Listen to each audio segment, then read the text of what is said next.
the AM Nasty Big Hello. It's not static AM radio. It's the cool and red hot Nielsen Show.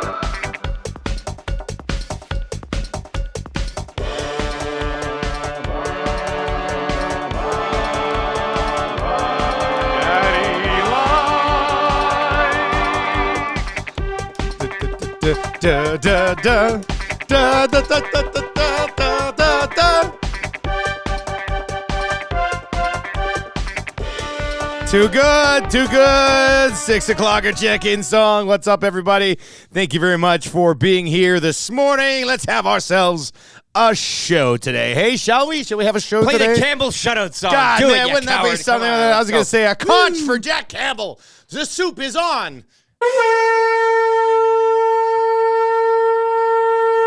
Jack Campbell, American Hockey League shutout.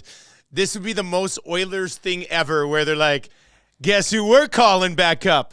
The red hot Jack Campbell. We said we wouldn't discuss his bad outings, just the good ones. Yeah. And it was a shutout, so he's... Pump him up a bit, man. We're going. Pump him up a bit. He had to shut out. Raphael Lavoie had a goal. That's all they needed. Condor City. Ended up winning 2-0 there. That would very much be an Oilers thing to do, though. Like, we told him, you're down there till you get a shutout. And then he gets a shutout, and they bring him back up and throw him back into the Wolves. Anyway, Pickard goes down, gets a shutout, and then it's they only get shutouts in the American Hockey League. Dan says in the nasty chat, of course you can text us, hey, we got Macramalla today. Let's get those EST legal analysts flying in here. We got a jam-packed show today. Wait till you hear this show. There's no time for anything today because we got so much. But we'll get into that. Dan in the nasty chat this morning says, every time this song comes on, I stop what I'm doing and I listen intently. That's well, because there's always stuff to pick up on it, man. Like, and I don't want to blow your mind, but Jonty yesterday emailed me an updated version with an extra verse in there. It's like 2 minutes long. It's insane. The opus continues. Do we take that for a ride today? I was going to save it, but the 6 o'clock hour is wide open. We could take that for a ride. We also have this. We got a lot of stuff. We also have this. This was a package that was delivered via mail. In fact, on it says EST Nasty Snail Mail. And it comes from American Fork, we think Utah. Right? It's got a zip code on it like an American would do. That's the thing, yeah. So somebody has sent us a package from the United States of America. His name is Ryan. And held it up to the light. It looks like there's a smaller envelope inside. And it is bendy, so it's not like anything hard or anything. I guess the United States Postal Service gave it away, too. Yeah, it does say United States Postal Service right on the bottom. So. Cool. Mail from the United States of America. Put it on the map. Put it on the map. By the way, we have the map. Hey, you should go get the map. Bring the map over. Yeah, go grab the map. We'll show. It's a huge map. We'll show everybody watching on the video, and if you're listening on TuneIn, I guess you can use your imagination. But this is a heavy-duty map that we've got. We're going to put it on the wall on the far side, and then when you message us, like yesterday we had the King brothers, who we went to Mexico with, myself and Fraze, like 10 years ago. Yeah, bring it back here, buddy. We'll hold it across the... Yeah, it's a big old world out there. But this is our EST map.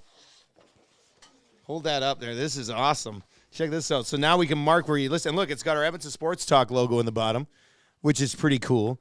And in North America, it's got our hometowns, all of our hometowns here. So Edmonton, Saskatoon, Cranbrook, and Pincher Creek are all sort of highlighted a little bit. And then our map maker put a couple minutes from the beach down by Jacksonville there. So that little nation is the team Canada lost to last night in soccer. Oh, God, do we have to talk about that? Anyway, look how sweet this map is, yeah. It's good. It's laminated. It's perfect. We're going to put it on the wall here, and, it's going to be great. Put the map on the map. One of our dreams coming true here at Edmonton Sports Talk. There was a little bit of glare on that now that I look back on the YouTube thing, but, it won't be glare when we get it up on the wall, so that's pretty exciting. Sailors, so it's not up just yet. But when it does go up, we will be able to, in my perfect world, we have a map cam that YouTube Trev can cut to when Eric runs over to mark the thing on the map, and we can cheer for you as you Gotta do get some right? pins, yeah. Yeah, I think that would be pretty exciting. Anyway, it's a real nice 6 o'clocker 6 o'clocker hour here today. We got some time. We can dish out some conches. We can get to some Macramalla intros. We got Surveyor Brett at 6:30 for his full recap of Tombstone for the first time. Surveyor Brett watched Tombstone for the first time. All I can say there is, what a lucky duck. Yeah. Like that's absolutely that. incredible. I'm always jealous of people who watch that for the first time because you're right. It's the best. Man. Doc Holliday is one of the best characters of all time. I like this. RCN, the Campbell shutout definitely ups his trade value, right? Every single general manager in the National Hockey League is waking up from a voicemail from Ken Holland today. And it just says, hey, I just want to let you know, got an NHL goaltender, just got a shutout in the AHL last night. Let me know if you're interested. Screenshot of the game. Every single one. Like Kenny Holland last night around 11 o'clock sent out a group email. And he didn't even blind CC people. Everybody can see all the other general managers that he sent it to because he's trying to turn up the heat on the Jack Campbell trade market. So we'll see how that sorts itself out. That's interesting. 780-218-9999 is where you can text us. If you have Macramalla intros, if you need a conch this morning, there's lots of different things. If you want to hear the updated, longer version of the 6 o'clocker check-in song, we can do that as well. This text is in and says, good morning, conch. Since I'm just down the road, I consider taking a drive to watch the game versus Carolina this evening. But nah, have a good one, gents. Twitter Mary popping by for a visit.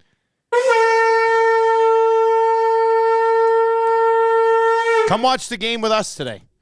I think the last time we saw Twitter Mary was at the Boston Pizza. She was there. She was there. Capilano there. So was it Capilano? Yeah, that was the one. Pretty cool, right? Yeah. I'll be there tonight. Yeah. We'll be. It's like not even tonight. It's like this afternoon and this I know evening. it's a weird one. Yeah, I'll take a jaunt through Kingsway Mall. Maybe maybe sit on Santa's knee if that's is he here yet? Santa's probably almost set up. They've been setting up all of the busy winter boy. wonderlands. I mean, he's a maybe, busy maybe boy. a little Christmas shopping in the Kingsway Mall prior to the Kingsway BPs tonight. There'll be a. YouTube Trev back to his stomping grounds here. Yeah, this is going to be a lot of fun. You definitely got to be there tonight. It's going to be. This is where we plucked you from. Yeah. It's from almost Kingsway Boston January Pizza. 22nd of this last year. Almost been a year. That was a great day, and old stomping ground. So it's going to be a lot of fun. Definitely be there. Going to be a good time today. Tommy will get rolling with the pregame show around 3:30. Puck drop at 5 o'clock. So swing by the Kingsway Boston Pizza after work today. Come join us and watch the game, and then Tommy will be there live with the post-game show as well. So that should be look, if they lose tonight, who cares? I got to hang out with the boys, have a couple drinks, good time. If they win, we're all celebrating victory together. And hey, guess what? This just in, it's a good time too.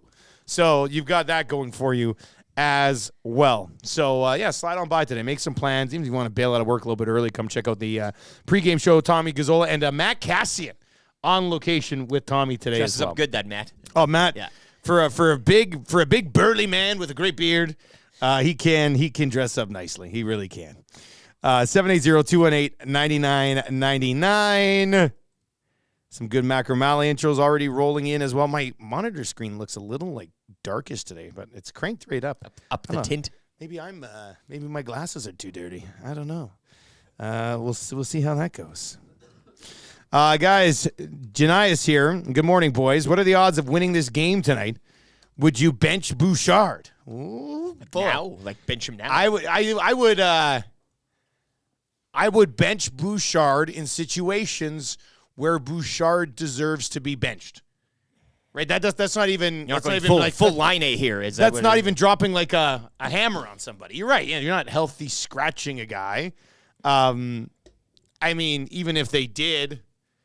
If it's come, for example, if they would have scratched him after that game against Minnesota, which was actually the last game we watched at a Boston Pizza. Correct. And he was basically directly responsible for 4 goals against, then, in that situation, I guess you could say it's justified. It's tough to bench him because if you actually get off to a good start, he's probably going to be a start of what you've brought to the table offensively. And then I think you just start to protect him in some defensive situations that he clearly cannot handle just yet.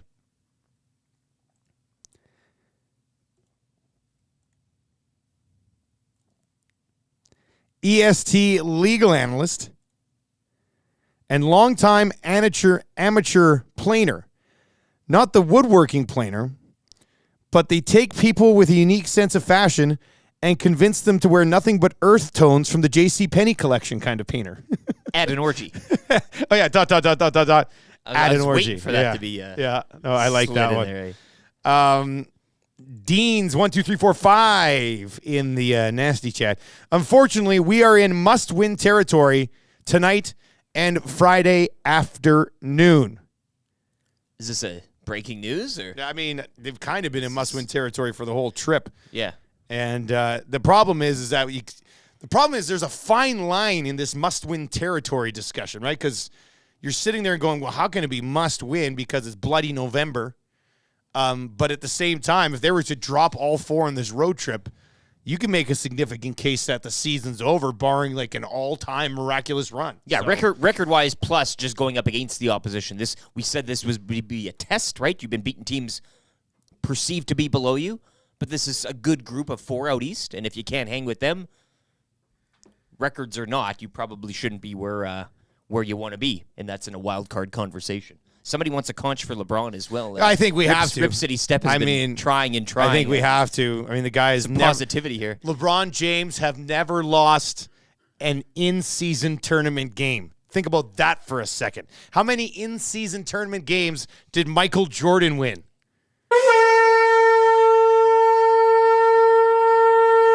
Zero. That's how many he won. How many times in his career did Michael Jordan get to 39,000 career points? Zero, along with every other player in the history of the game, because LeBron James became the first player ever to get to 39,000 points in his career. Tough night for Toronto. Again, Raptors dropped to 0-2 in tournament play. They fall to the Magic. How are you struggling in tournament play? 0-2, haven't won yet. And, of course, Canada last night at a rain-soaked BMO. Okay, so we got to talk about this for a second, because, Maddie, he's going to be fired. Maddie swore last night on Twitter. I think I saw an F word. It's a first. From Matthew Iwanek on Twitter last night. Yeah, he was very, I mean, he can take you through his whole meltdown last night on the Canadian soccer front. Now, our cool bet hotline of the day was Canada over 1.5 goals. So in the end, I was just like, oh, that's okay. We got a little dub there. Now, we did have the money line parlay with the Lakers, and it was Canada that let us down, not the Lakers and LeBron James in that instance.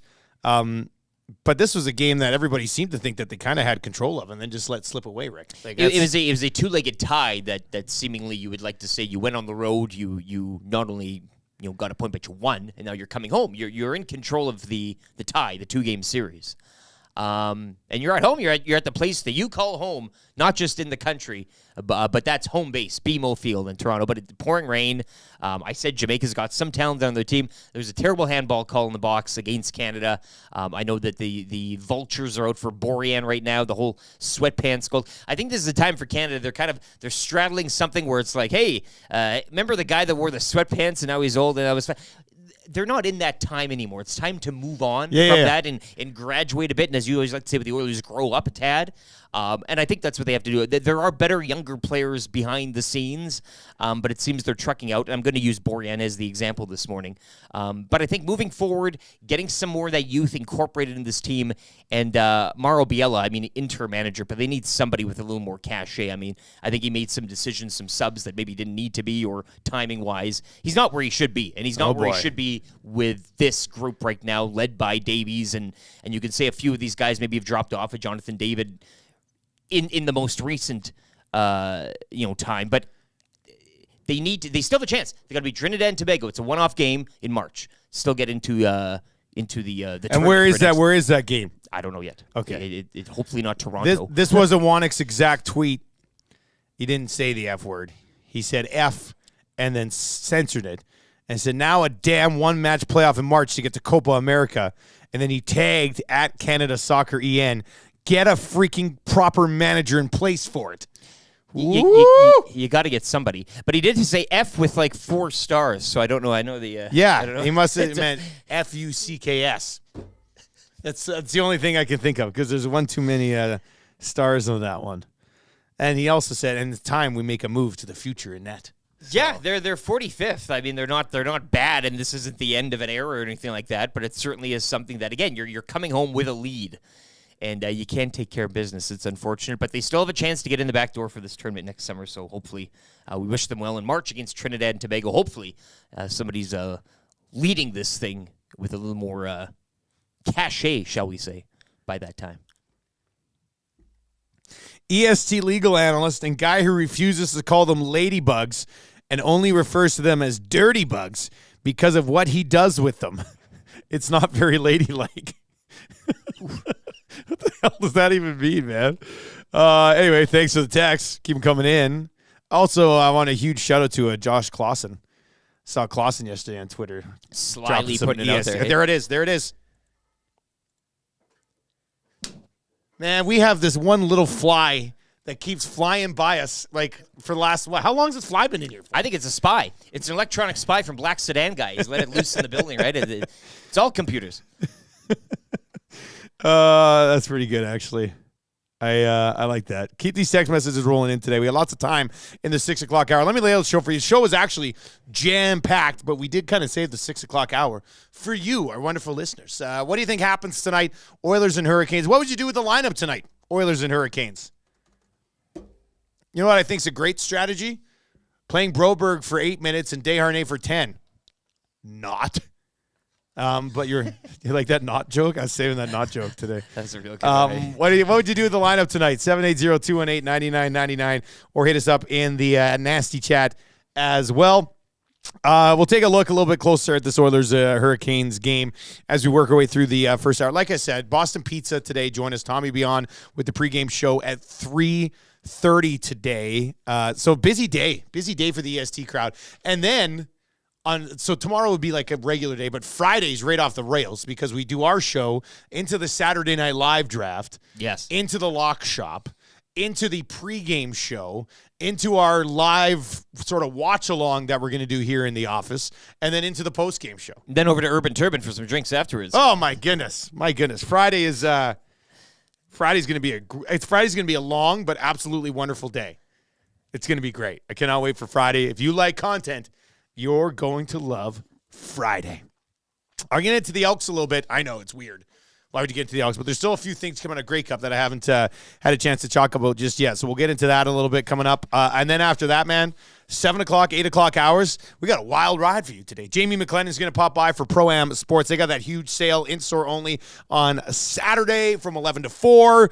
If you're looking to make your fan cave a little bit better or a lot better, you can do it at Pro-Am Sports. Cool bet hotline of the day. Obviously, we got to get a play on this Oilers-Canes game tonight, so we'll get into that. Free advice for that slumlord, the provider of H2O, Damon Bunting. Bunting's going to be by, or he won't be by, but his segment will be by around 7:30 this morning. Toss him in the watch party on Friday. Well, I know he's a busy man. But he invited me to something on Friday, which I'm not sure I'm going to be able to make it to because we got such a busy day, and then I've been out of town for 6 months, and I've been missing Nielsen family Friday movie night. I think the kids will probably want to have a movie night, but he invited me to like this nice little Christmas party. Damon Bunting's just one of the nicest dudes of all time. Like, it's a shame I didn't really know Damon Bunting much before like the last year because Bunting is just the best. What a nice guy. Kingsway Boston Pizza Night, Bunting. See you there. No, wouldn't that be quite? That would be. That'd be great. Eric Macramalla will be by around 7:45 today. Well, his breakdown of Milan Lucic pleading not guilty, entering the substance abuse program, and all that stuff. So we'll get into that with Macramalla. Kind of easy trivia for Mr. Mike's in hour number 3 today. 3 questions too many for Park Mazda. Lieutenant Eric's weekly rankings of power for United Sports Cycle. Oh, I don't know. You're home for hockey. So we'll get that one for about 100 years. So I think they're going to be around for a while. Greg Wyshynski for Metal Supermarkets, your convenience stores for metal. Wyshynski's going to we're talking some international hockey. He had that article this week about them wanting to go to like another international event, but it's only going to feature Canada, the United States, Sweden, and Finland. And look, I'm Canadian. Sometimes I pretend to be Finnish, but that's a horrible idea. Canada and the U.S. are going to play a couple games. They might go total score. What is this? Copa America no qualifying? respect to Mexico here. Yeah, exactly. Orange and Blue Breakfast for Mobile One to get you ready for the Oilers and Canes as well. And then we'll get into the wrap for William Huff, because if you want your place to look as good as ours, you get it done with Bruce and the team at William Huff. So we've got a jam-packed show today. Hersey is in. Man, the Macramalla intros, flying in today. There's lots. We have to get to those. And a couple of not jokes as well, kind of people playing off your What? original Where? not, If you see them, read them. whatever we do, I'm definitely trusting Bouchard to play some solid defense tonight for sure. And then it's a ... not in caps lock. So, I was reading that. I'm like, really? Trusting that? Oh, not. I get it. Yeah, that's a good joke. We'll have to track down the Wayne's World clip. Yeah. Not. Yeah. Also, how high does the skit Wayne's World go in the SNL draft on Friday? That's a skit? That's where it started, my man. Thought it was a movie. It started. Saturday Night Live. You got to do some homework. Well, that's all I'll be doing. Like, that's the thing. Maddie's already sent out the whole draft list and everything. No, the thing about this draft is, though, I have no heart in it at all. Like, I'll just be going off. So there's a full-blown research. This is just analytics. Like, I'm full analytics department for this draft. Here's what we are. No emotion. Here's what we are drafting in the Saturday Night Live draft on Friday with myself, Lieutenant Eric, EST Glue Guy, Jay Milne, and Tommy Gazzola. He actually gave me the parameters Monday night at the Centric Casino Sports Bar and Lounge. So you've had a head start. My goodness. So we have to draft. It's a 13-rounder. We got a 13-rounder coming in hot on Friday. We have to draft a host, a musical guest, 4 cast members, a Weekend Update host, a Weekend Update recurring character, a cameo appearance. Maddie's really heavy on this cameo appearance. I really don't care about the cameo But appearance. isn't that a guest? That's just like a random that shows up.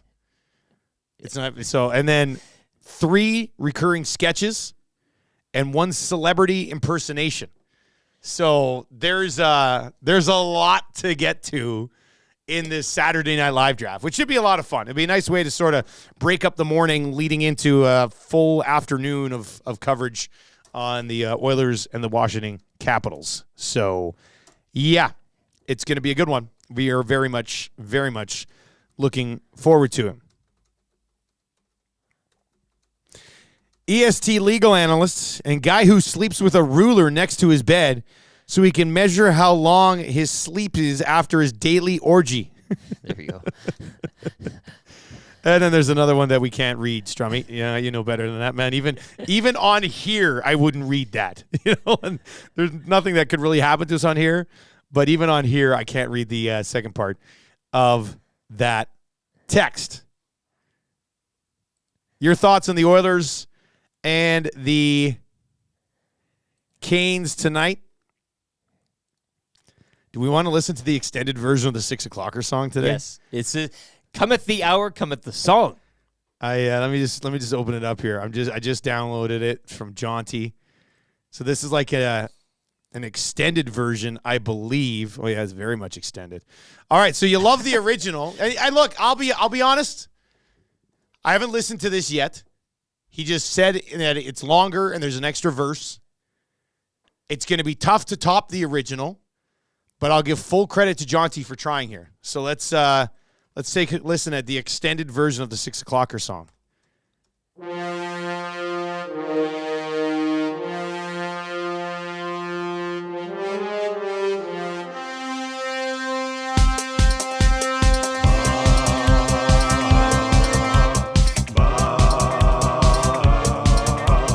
little bit different.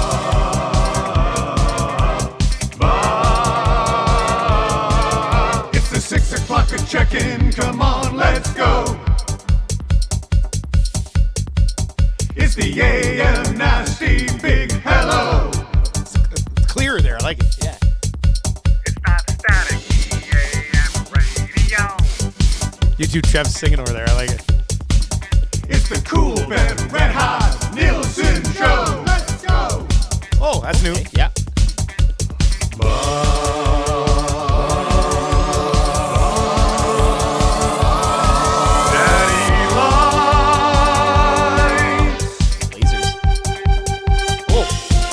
Everybody tuning in, even my wife. Mommy likes too. My wife. And those Macramalla intros are cutting like a knife. Hey, it's Mitch texting in. He's your dealer for life. Let's crack a 6 o'clock and lager with some sirloin bites.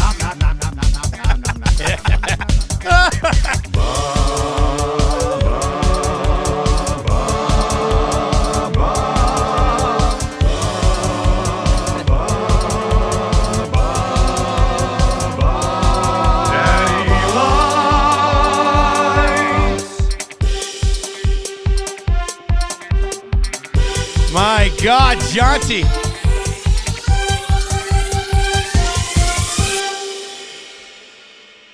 God, Jaunty does it again. It's clear, the lasers. Yeah. No, it was great.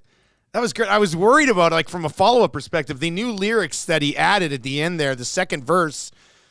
Everybody's tuning in, right? Because we're on TuneIn. Yeah. Even my wife. And then I think you heard somebody in there say, "Mommy likes too," or something. And then it goes, and those Macramalla intros are cutting like a knife. And then I'm pretty sure that was your swords from Tales of the North. And then, hey, it's Mitch texting in. He's your dealer for life. Hitting sponsor. Let's crack a 6 o'clocker lager with some sirloin bites from Mr. Mike's. Nom. My God, man, like touched them all, and nailed just the quality too from an audio. Like it was a lot more just platformed. Hey, you're kind of. Like Dan Spencer's in and says, guys, I didn't think the original could get any better, but here we are. Here we are.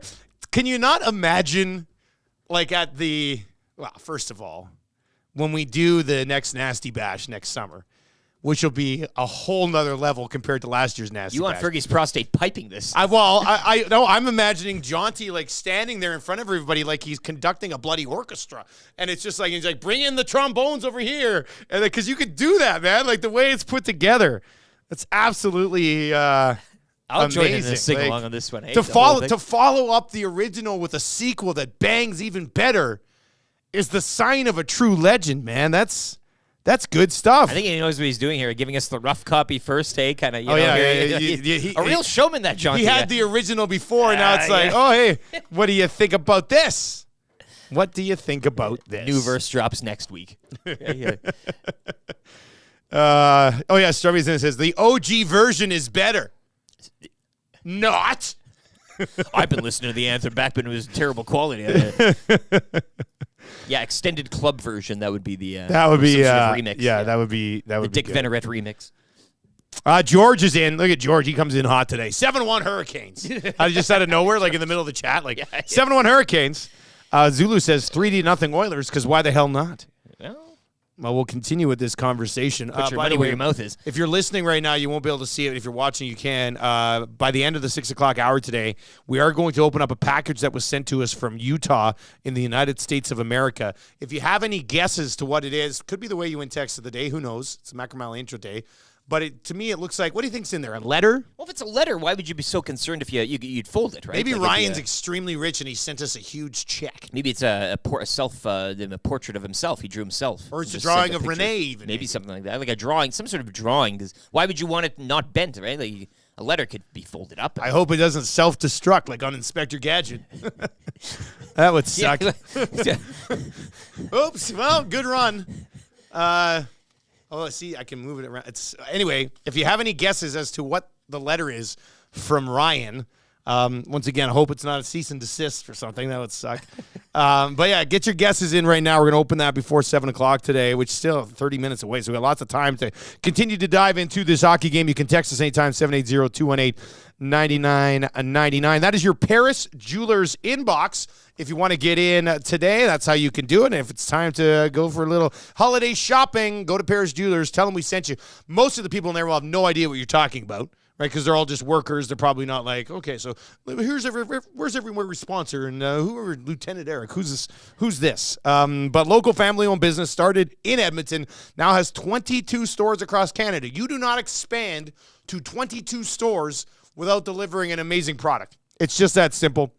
Plus, you don't have to pay until 2025 with their flexible financing options. I would assume there has to be some sort of credit check, right? Like, I would think there has to be some sort of credit check on this. Do not pay until 2025.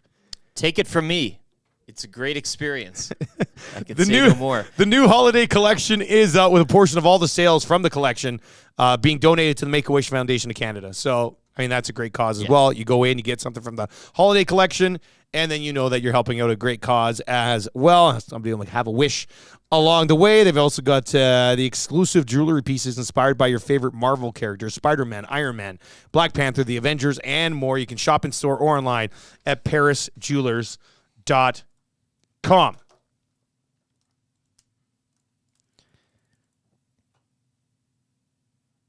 Man, GSM in the nasty chat today, hey? He's all over Connor McDavid.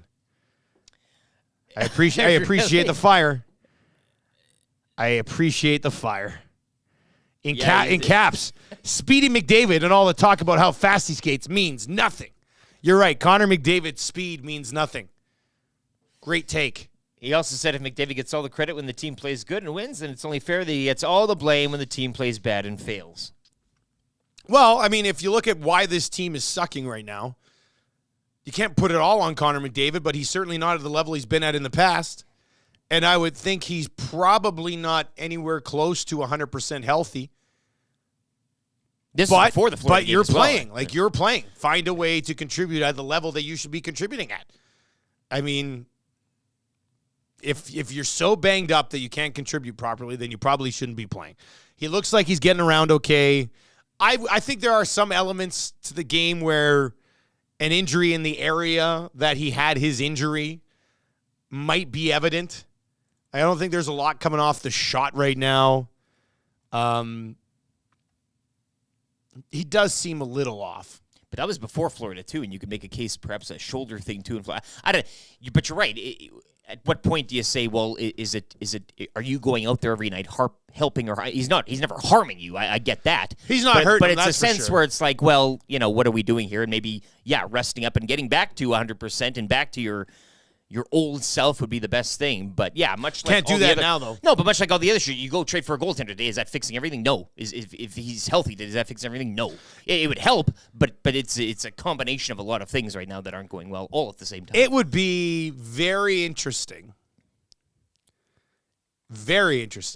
if they continue to struggle and mid-December they're not like officially eliminated but are pretty much out of it and they shut them down. Like that would lead to an interesting discussion in this city, because then at that point you're being like, wait a second, so you forced him to play injured for 2 months to try to save your season, and now you shut him down when maybe you couldn't have rushed him back for the Heritage Classic. Maybe it would have been like another 10 days and he would have been better to the point to get through the season. So yeah, it'd be interesting to see where that goes. I mean, Connor McDavid is nowhere near. Like, I cannot believe we're sitting here saying what we're saying about Connor McDavid. After the season that he had last year, I thought it was a walk in the park to an Art Ross every single season the rest of the way. Right now, you know who leads the National Hockey League in scoring? Quinn Hughes, who could be working towards like a Hart and a Norris with the season that he's having so far. But for Connor McDavid to not be anywhere to be seen in the leading scorers right now, Leon Draisaitl with 22 points is 15th among leading scorers. Evan Bouchard has 17 points in 17 games, is a -7. Not ideal there, but the guy is producing offensively. Connor McDavid, as of this morning, this is just so weird. It's so weird to see. Connor McDavid, as of this morning, has 15 points in 15 games and is -5. Connor Bedard has 15 points in 16 games, including 3 more goals than Connor McDavid, and is a -7. So Connor McDavid is putting up similar numbers to the rookie Connor Bedard so far this year. He's also tied in points with, wait for it, Vincent Trocheck, Chris Kreider, Matt Duchene, Quentin Byfield. Yeah, I was going to say. Having a pretty decent start to the year. Noah Dobson, Jason Robertson, Trevor Moore, Kaprizov, Ek, Barzal. There's a bunch of guys with 15 points. It's not his Nichushkin regular has 15 neighborhood, points. hey? Like it's No. McDavid looking around at the guys beside him here, eh? It's just, like, it can't just, YouTube Trev, do you think this is just his injury? Or because what else is going on? How's McDavid only a point per game guy? It makes no sense. I'm having a hard time with it, Dusty. It doesn't make any sense at all. Like this time last year, he'd be like above and beyond what anyone He else would have had is. almost 40 points at this point last if year. not Like, 40 points. Yeah, so it's weird. Like one thing, you said he's not getting his shot off. And like I noticed that, but like the defense, like the opposition, they've done a really good job at like just getting their stick like right around to the puck, and every time he shoots it, it's just it goes out of play or something. Like he hasn't got that shot off at all. It's either getting deflected out. So I noticed in the last 2 games, though, he is skating a little bit better. He is finding a little bit more chances, and so that's kind of encouraging. And a lot of people are kind of saying that, but it's concerning. It's weird. I've never seen it, and I never thought, just like you said, I thought it was a clear Ross winner for forever, right? It's so weird to see this. Usually nobody has a sniff. Like, nobody has a sniff of being within striking distance, not even his teammate, Leon Draisaitl. So, like, we are witnessing the worst stretch of prime McDavid's career, Rick, which is wild to say. If his production level is where, like, even if he was producing, if he had 30 points and he was tied with Quinn Hughes for the league lead in scoring, that would have probably led to 3 or 4 more wins for the Edmonton Oilers, and they're not in the spot that they're in right now. So he has to be, I feel like he has to be significantly hurt for his production to fall off the way that he did. He looks it. His demeanor looks it. He looks frustrated, and I know that Nutsy Dielson says this conversation seems a little overripe coming off a 2-goal game. But I think we are talking about the overall season, as it were, thus far in the Oilers. Well, he's lucky he had the bottom of the 2-goal league. game, because if he didn't, he wouldn't even be at a point per No, game that's right kind of the So- point there. Yeah. We're talking the season, not last game. But no, I mean, I don't know. Just looking at him, looking at his post-pregame, whatever availability that he's doing, he looks a little frustrated. He looks a little sad, I guess you could say. And I don't think that has everything to do with how the team is doing right now. I think that's kind of whatever's going on within him and injury-wise kind of coming out and showing itself. And again, you go back to that Heritage Classic. What if maybe you do sit him out? I don't know. But it is an issue facing this team right now, but it's one of many. What say you? Hit us up, 780-218-9999. What's up with Connor McDavid? Is it just he got banged up early in the year and he has to be hurt, or do you think there's something else there? Because this is not the norm with 97. That is for sure. Buck is in this morning at 780-218-9999. Hey, guys, the Oilers will be up 3-0 with 2 minutes left. Unfortunately, they will play Bouchard in the final 2 minutes and lose 4-3 in regulation. Ooh, boy, Buck coming in hot on Bouchard this morning. H.E. Pennypacker to the Paris Jewelers inbox today. In the studios last week picking up a prize. Got to meet old Mr. I was Pennypacker. gone for that, too. I also missed Struddy being in here on the Hangout. Was that good? God, it must have been fun. I watched a bit of it.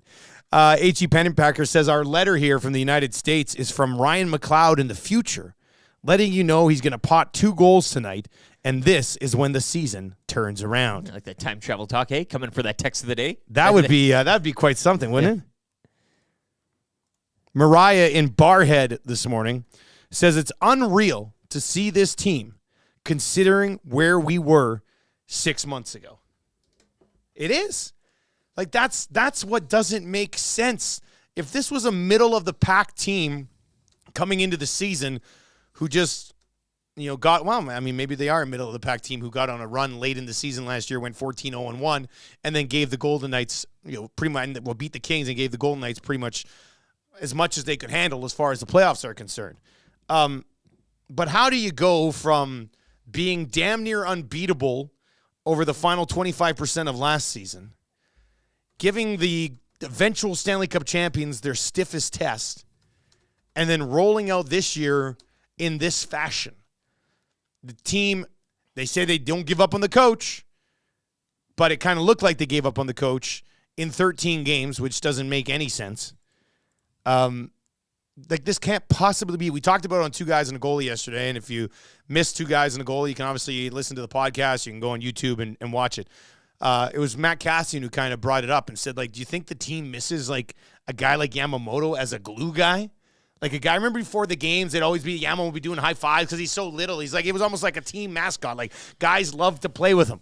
But I just have a hard time believing you go from up here to all the way down here because you lost a guy that people liked in the room. But it could be one of many things, right? Him, Tyson Barrie. I've said, too, in the depth, Klim Kostin, I think, provided an energetic punch to the squad when they needed it at times. Even a Bukestad. Like I think guys that maybe don't capture the stardom and names on the marquee. There's a handful of them that you could argue if you even bring back maybe 2 or 3. I know that they were getting somewhat chased out at points, over the past couple of years, but those things matter too. It's not the entire reason they are where they are, nor is it McDavid, being perhaps potentially banged up. But you could also make a case to add that as well, that some of these guys that are no longer with the team, you could say, well, you pepper in a couple of them, and who knows what happens in certain games. But I see you there. I think Barry as well was another guy that was somewhat liked, a big personality. And again, I'll keep saying Klim Kostin with the energy that he brought. I know not pissing too much for point production this season, but I think he could throw a big hit. He could get engaged, and sometimes maybe not the smartest in walking that line, but I think the guys kind of gravitated toward him, or at least that's what it felt like watching. 780-218-9999 or in the nasty chat as well. Do you subscribe at all to the Vegas breaking them? I know we get into that discussion with sports now, and teams break teams. It came up on two guys yesterday too. It was Cass said he's heard, like it's been suggested to him by a lot of people that Vegas kind of just broke them, and I can't kind of flip both ways on this, because I did think that the Oilers kind of destroyed the Calgary Flames when Calgary was as good as they were going to get. Now, what happened there was Calgary ended up Gaudreau, Tkachuk. I mean, that team changed significantly. So that's a much different comparison here. But are we in the midst of flipping, like being forced to move Tkachuk and losing Johnny Gaudreau is a lot different than not re-signing Bukestad and Yamamoto. You know what I mean? Like, no, but have we reached that point yet? Maybe I'm saying, are we in the midst of this? Of the being broken by it? Yeah. I don't want to... Like, I wasn't... But maybe this season is that whole breaking and tearing down. Then we get to the offseason again. You saw some of the text in the chat yesterday, Draisaitl packages and the such. Hypothetically, not advocating for that, but maybe this is in the middle of this giant breaking of it, and it was Vegas that did the breaking. And the Calgary breaking just happened a lot quicker. That might have been happening anyway in Calgary, depending on the situation. Yeah. But, I mean, I don't want to believe that, but it kind of looks like it. Yes, I know. I'm not advocating. We're not. Yeah. If it walks like a duck and it talks like a duck and it squawks like a duck, then it's probably a duck. And as you mentioned, we've just seen it in an example going the other way. So, what say you? Do you buy into that theory? Good question from Rick here this morning. 780-218-9999. Did the Oilers just get broken? Now, I mean, one of the things you can look at is that they didn't like the way it all, and they had a lead in every single game against the Golden Knights. Think about that for a second. My goodness, what a disaster that ended up being. Well, the Golden Knights are a very good hockey team, and we're seeing it again this year. But one of the things that they did coming out of that series is they decided to change their defensive system, which wasn't great last year anyway, let's be honest. I mean, they're not a good defensive team. They never have been. They probably never will That's why be. going back to but the it did lead to like an actual change for the organization. So, but like going back to a system that didn't work in the first place either, which ushered in a change of said system, like that's not gonna that's not gonna save you. It can't, can it? Dean is in and says the Oilers coming into camp early only to absolutely stink is a sign that Vegas broke the Oilers. Well, this was a team that had a ton of production last year. So far this year, Draisaitl has 22 points in 17 games. Bouchard has 17 points in 17 games. Evander Kane has 16 points in 17 games. Kane has had some boneheaded moments, but at the same time, he's probably been their most consistent forward so far. And he's actually outproducing what he did last season. He's at .94 points per game right now. Zach Hyman, basically what he did last season, which is what we should expect from Zach Hyman, because Zach Hyman's motor is just always going. He's got 15 points in 17 games. Connor McDavid is 5th on the Edmonton Oilers in scoring, which is just crazy. He has 15 points in 15 games. The Nuge, who had a 100-point season last year, has 13 points in 17 games, which is essentially Nuge career production levels. Yeah. Right? In fact, that's probably a little bit better than what his career average was prior to the huge season last year. So much of this just comes back around to their power play being slightly better than average this year instead of all-time extraordinary. Slightly better than average, hey, and it's not. Well, doing that's it kind for of you. where No, it's but that's- at, right? Isn't that Like, funny though? You say that and we say that with like a negative tone attached to it, which is they used their power play last year to get out of so many spots. Like, how many times last year did they have a lead, let it slip, and then got power plays in the third period, scored goals, came back and won hockey games? That's just not happening right now with this Oilers team. I thought the power play would be the one thing that would kind of pick up where it left off last year. And I was wrong on that front as well. Nasty chat, you can hit us up there. And, of course, you can text us anytime, 780-218-9999. We will continue to work through there. It's getting absolutely pounded this morning. Let's get to a couple of your Macramalla intros. The man himself will join us around 7:45 today. EST legal analyst and guy whose OnlyFans account consists of him reading tax law in sexy lingerie. That's in from Tay-Tay. I'm assuming Tay-Tay. Who do you think Tay-Tay, a man or a woman? Tay-Tay? I don't see a man referring to himself as Tay-Tay. Maybe it's like but a, I also don't really feel like a woman would Maybe refer it's to herself as Tay-Tay. a couple's number, if you will. Wouldn't that be something? We had a couple text together. They're from in the same together. number. It's kind of a dual. I'm here for that. Tay-Tay. Couples text handles. All right, Tay-Tay, can you confirm with us? Male, female, undecided. 780-218-9999. Boys, the Oilers' power play was the smoke screen. The Oilers are a middle-of-the-pack team. No way they were contenders. They believe their own hype and now realize that they aren't a championship squad, and now they are sad and not having fun at all. That went in from BB this morning, which I'm just going to assume until it's confirmed further, is in fact Bruce Boudreau. Or Bebe. Yeah, he painted a good picture there, though, with that text, hey? I mean, that's kind of what we're seeing right now on the surface. Should we open up this package? Yes. Give us some time to react to it. We got a second hour that's absolutely jam-packed. Jamie McLennan will be joining us to set up the Oilers and the Carolina Hurricanes. Oilers and Canes, quick numbers on this. The Oilers are 5-11-1, 11 points so far this season. Carolina also had a slow start, but they have turned it around. They are now 10-7, have 20 points, are fourth in their division, eighth in the conference. The Oilers are seventh in their division and 14th in the conference. The Oilers' power play right now, 21.7%, 12th in the National Hockey League. The Hurricanes' power play, 24.6%. That's good for 8th in the NHL. Both penalty kills, Carolina's penalty kills 15th. Oilers are kill for that right now. It's a 79.3%. The Oilers' penalty kill is 28th in the National Hockey League at 72.7%. So an advantage on special teams, both the power play and the penalty kill for the Carolina Hurricanes tonight. Oh, man, look at that. You see top 10 pick in the Nasty chat? How about that for a theory? I highly, highly, highly doubt that one. Since we're digging deep to explain the team's epic collapse, just going to throw this out there. Connor and Leon have off-ice beef and are no longer best buds, and now the team is suffering.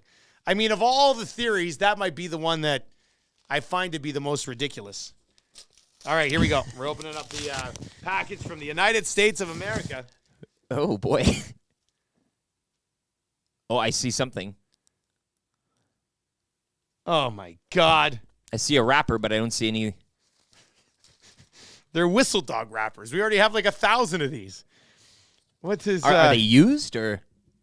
Oh, okay. So here, let's read this letter here. Comes from Haji in a mail truck. So I wonder if he even got a discount to send this up here because he's a mail truck guy himself. Do mail people get discounts when sending mail? Like, does a mail delivery person get 100 free stamps a month or something like that? Maybe a punch card, hey? I know it's a union gig, so they got to get something. Good morning, you nasties. This guy, he had us. I certainly hope you didn't waste 2 hours of the show contemplating what treasure could possibly have arrived in the mail this morning, because the lack of a wad of cash intended to create goal songs would just be a huge letdown. I didn't even include a local donaire list. It's just your loyal listener, Haji, from American Fork, Utah, geeking out, hoping to get my greasy whistle dog wrappers autographed by the boys. I'm a huge fan of the show and have been listening at work out of my mail truck for the past 10 years. I recently joined the exclusive Nasty Club, and I'm eagerly awaiting my nasty swag arriving in the mail. I was hoping you guys could autograph these bad boys and tuck them in with the rest of my swag when you get around to mailing it out. If you can make that happen, I'll be sure to have a full-on YouTube Trev moment. Best thing ever. It's pretty cool. That's pretty cool. It's a great feeling. Love the show. Keep doing what you guys are doing, boys. Haji in a mail truck. Hashtag make the AM Nasty mailbag a thing. Well, I mean, it definitely could if we get cool letters like this. Oh, yeah. I mean, that's great. So, yeah, he sent up, what do we got here? We got two How do you whistle get dogs. those though in the States? Eh? I don't buy buy those off the dark web. Do you want to, Haji, if you're listening still or you're watching, do you want us to sign these ones or do you want to send us like mint ones? Because I think I've still got like 100 of these that we took from the old station when they fired us. So anyway, we will sign these for you, Haji, and we'll get them back in the mail. But are they like? Have they even been used? Are they like? Well, let me they're smell like them. they're fresh, hey? Like they seem so fresh. There's something inside. Oh, it just keeps going. Oh, it's just paper to make sure that they didn't get damaged. That's a classic mail guy move. I'm tell you. That's a vet. They look right off the printing press. I don't know. I can't tell. I want to know been a how he while. got them because it was just a Blue Jays promotion. I know, right? yeah. Like, so That's stateside as well, right? Like, this one smells like there might have been a whistle dog in there. oh, All right. just hanging around the studio. It'd be We'll a nice, sign those for Haji in the mail truck down south. Pender's Pancake says, "Are you guys getting a fax machine too? Wouldn't that be Well, wouldn't that be I something? want it's got his laminator now. He can laminate fake license, fake IDs now at the Kingsway Boston Pizza tonight. When we first moved in here, I brought in an old printer that I'd been trying to like give away for 2 years. I was like, hey, finally we can use it. So I brought it in, and Maddie has the printer set up right now because he's printing off and laminating all of the Nasty Club membership cards. Awanik was in here. I bet he was in here for 4 hours yesterday afternoon just printing and laminating. He comes to me yesterday. He goes, hey, I've got something to submit for expenses. I was like, sure, man. Like, fire it over to HR Daddy. He'll get you paid. And he goes, I got a laminating machine. It was 40% off. So even Maddie goes and finds good deals on laminating machines. He's very excited with this venture. And true nasty form, some of those cards are getting printed off just slightly askew. Like your printer is a nasty printer. It's not the best, but it's a little nasty. Yeah, it's not a great printer. It's a little sideways. It's a little, yeah. Well, So Maddie was working that out. The alignment was off. Look, it's a printer that hasn't been used in 2 years, was sitting in storage, probably sideways. tailor-made for us. Part of me is very surprised that it even works at all. So I'll take that one. I'll take that one. HR Daddy's got to love it, hey? Oh, yeah, he's going to love seeing that. Spare the expense. He's going to text me and goes, did you guys really need a laminator? I'm like, yeah, of course we did. Just- you know how awesome it is to have a laminator around? It makes pieces everything look more professional. 2 pieces of packing tape. Boom. Yeah. That's all you need. That's too much. So we got the laminating machine now, so that's good. I don't know if we'll be getting a fax, but it would be hilarious if we put a fax machine right on the table here. I'd love it. And people would just fax us, and during the show, Trade it's like proposals. a fax Yeah. starts coming out, and it's like, it's from Michael Jordan. He says, I'm back because he's past the gambling suspension and he can return to the league. That's good. Guaranteed YouTube Trev has never seen a rotary phone. Seen a rotary phone? I grew up with my grandma and grandpa, so Oh yes, yeah, I okay, have. okay. You've seen a rotary phone. I had a toy rotary phone once. Did it talk to you when you picked it up, or No, it didn't talk. Yeah. It was just had a bell on it. That was all. It had. Okay. Who didn't have a toy rotary phone at some point, eh? Got one of those in my house right now. Do you really? Yeah, I'm saving it for my nephew. It's one of those that's gifts. smart. Everybody should have one of those, right? It's one Yeah. of those a North American kid. You have that little with the little face on it. You have one of those, and then you have the thing. Our kids had it. I had it as a kid. Most of you probably listening had it. It's the big round wheel, and you put it to an animal, the arrow. and then pull the string, and it would be like, the cow says, moo. All right, the duck says, quack. And then when they break, The cow is completely hammered. Yeah, those are always Nightmare. good ones as well. are the Nasty Club cards coming slabbed and graded? That flies in from JC the Glazier. Wouldn't that be something? We don't have a year to send them away to PSA, but they will be laminated and they will be personalized with your name on the That'd back. be as something well. receiving a bunch of those. What is this? Excuse me. I'm going to need you to please grade the first ever Nasty Club card. That would go a long way, I would think. That would be good. 780-218-9999. Keep pounding that Paris Jewelers inbox today. Morning, boys. For levity's sake, can you please bring in Titch and Hernan to roast this team on scalding hot takes? That would be cathartic to hear.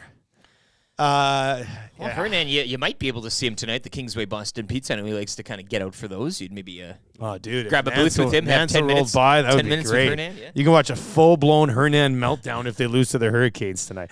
It was at the last one where he gave us the line, I have so much, was it hate? Yeah. Yeah, I have so much hate in my heart right now. Seeing him live as it's unfolding is something else. It's actually pretty hilarious. I would agree with you on that one. All right, before we wrap up the hour, I think we have to revisit the updated, longer version of the 6 o'clocker check-in song. Jaunty taking his original, making the early parts of it, I think, cleaner. Does not sound a little cleaner off the top? The production has been boosted. It's and very then nice. adding another secondary, legendary verse. I mean, this is good stuff right here. I love this.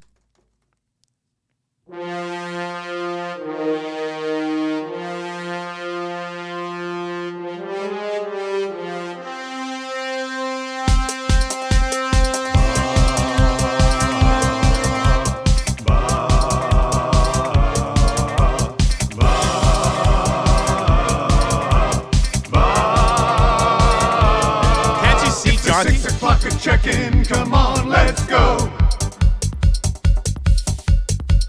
It's the AM nasty big hello. It's not staticky AM radio.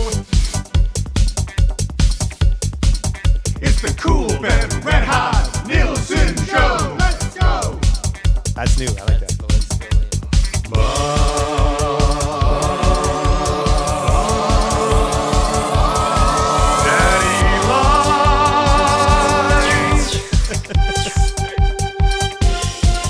Everybody tuning in, even my wife. Mommy likes too. And those Macramalla intros are cutting like a knife. Hey, it's Mitch texting in, he's your dealer for life. Let's crack a 6 o'clock and lager with some sirloin bites.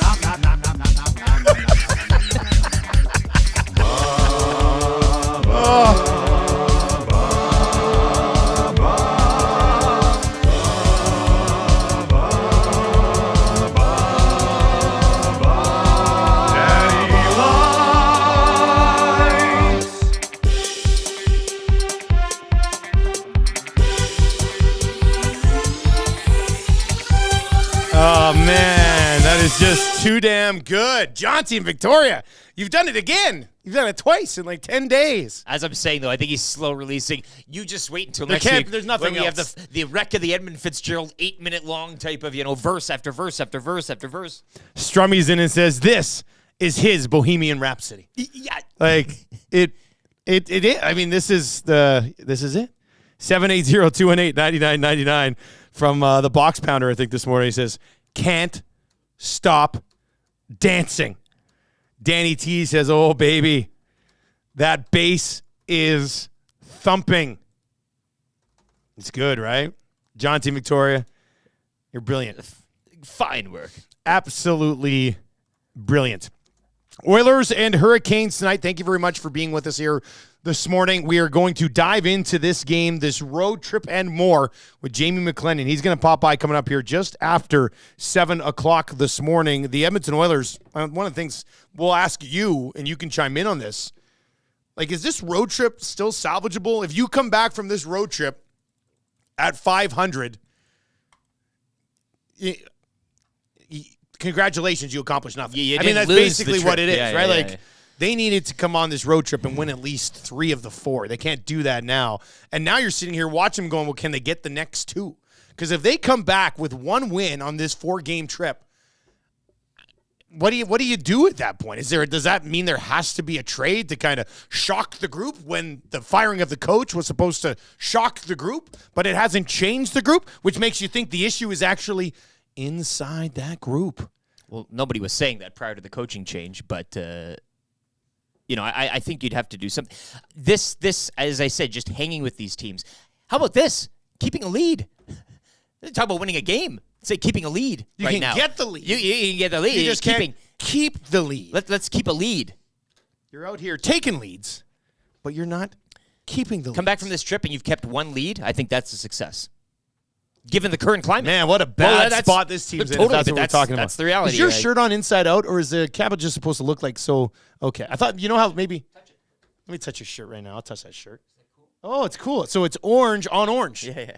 With orange inside. That's game day. A I real, gotta try to real sneaky, boost the boys here, right? Real sneaky T-shirt you have there, Eric. Blue cap, orange shirt. Yeah. All right. I'm trying here. Jam-packed second hour. Here's what we got. We got Jamie McLennan coming up. He's going to pop by for a visit. We got your cool bet hotline of the day, looking to get a winner. Free advice. What do you need help with? 780-218-9999. We'll go there for Damon Bunting. Check him out at damonbunting.com. And then Macramalla will slide by for Park Mazda around 7:45. Hour number 2, jam-packed this morning. Jamie McLennan is on the way, but first let's get to a sports rewind with Lieutenant Eric.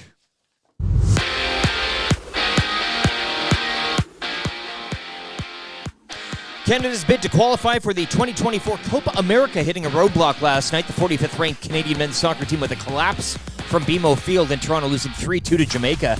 Canada will now have to beat number 99 Trinidad and Tobago in March to qualify for the summer's Copa America. Oilers will continue an East Coast trip tonight with a stop in Carolina. It's one of 14 games around the NHL.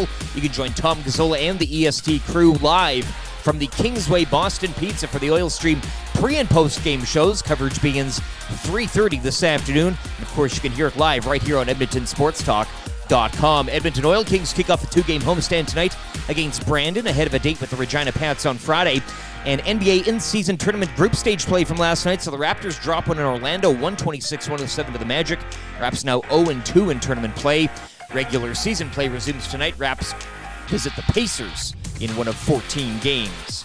This Sports Rewind brought to you by Universal Rewind. If your motor is performing like the Oilers, it might be time for a rewind.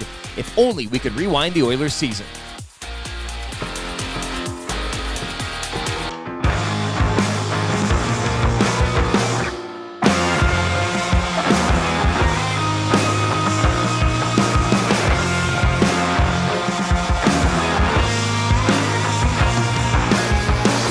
Closer to the hollow, the devil may care.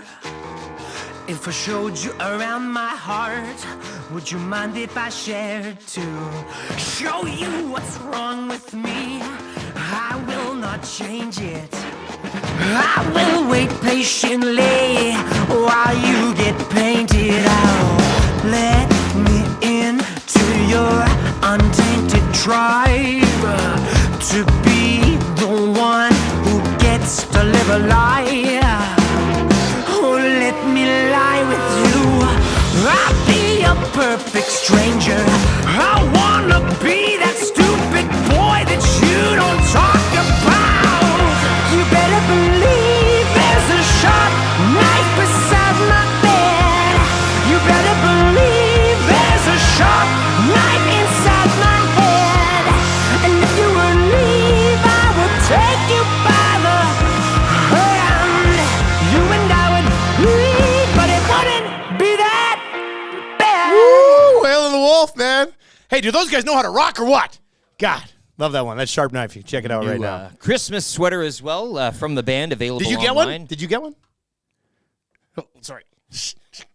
Don't want to ruin any surprises. WhaleandTheWolf.com. Whale and the Wolf, Yeah. house band. Isn't your brother in tomorrow? Yes. He's in tomorrow on the Hangout. Hangout. Tomorrow on the Hangout, actually. So that's awesome. Today on the Hangout, Dave Jameson is going to be by with Cash, who's an AM Nasty, just like you. He won a spot on the Hangout at our party at Century Casino. So he's going to be on the Hangout today with Dave Jameson, Tommy Gazzola, and Matthew Wanick, which should be a lot of fun. You can join us tonight or this afternoonish into the evening at Boston Pizza, Kingsway Boston Pizza. Swing on by. I sneak out on work a little bit early today. Like, Well, why it's a not? game Why day. not? The Americans do it all the time. It's Thanksgiving week in the States. You can just be like, yeah, I got some family in the States. I need to go visit or something like that. You make the lie. You deal with it tomorrow when you get back to work. I thought you were going to the States with the family. It was just a... Invite your boss out. Sure. Invite the boss man. Why don't you say, hey, let's what you should do. You should schedule meetings.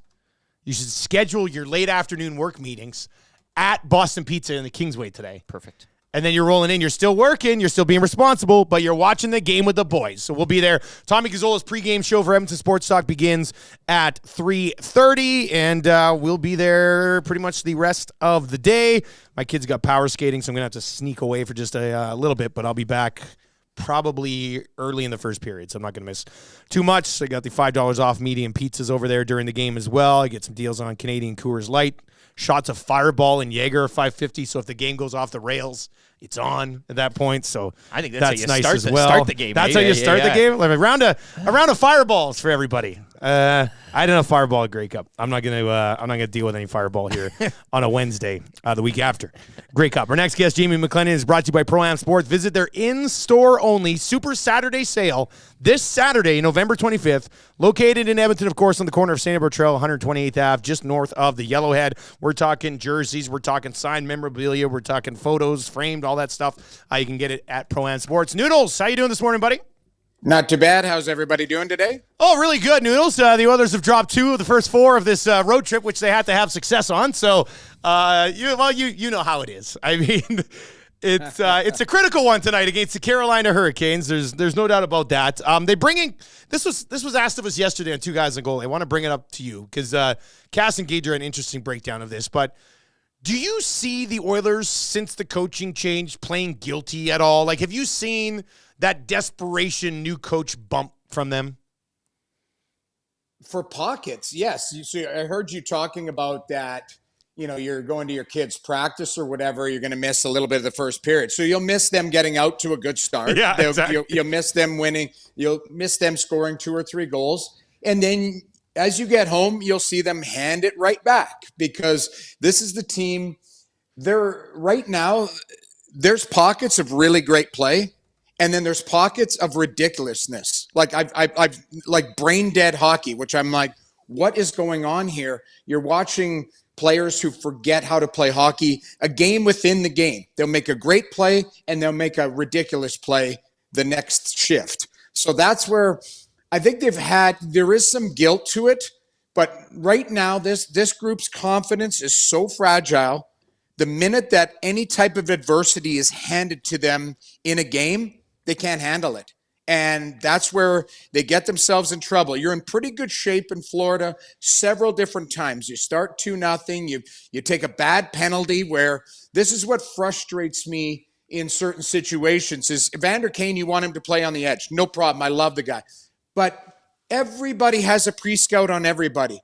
So you think Matthew Tkachuk's going to be able to draw a penalty? Or do you go and punch him first and allow Tkachuk to retaliate? Like, to me, it's a race to who's going to get that penalty.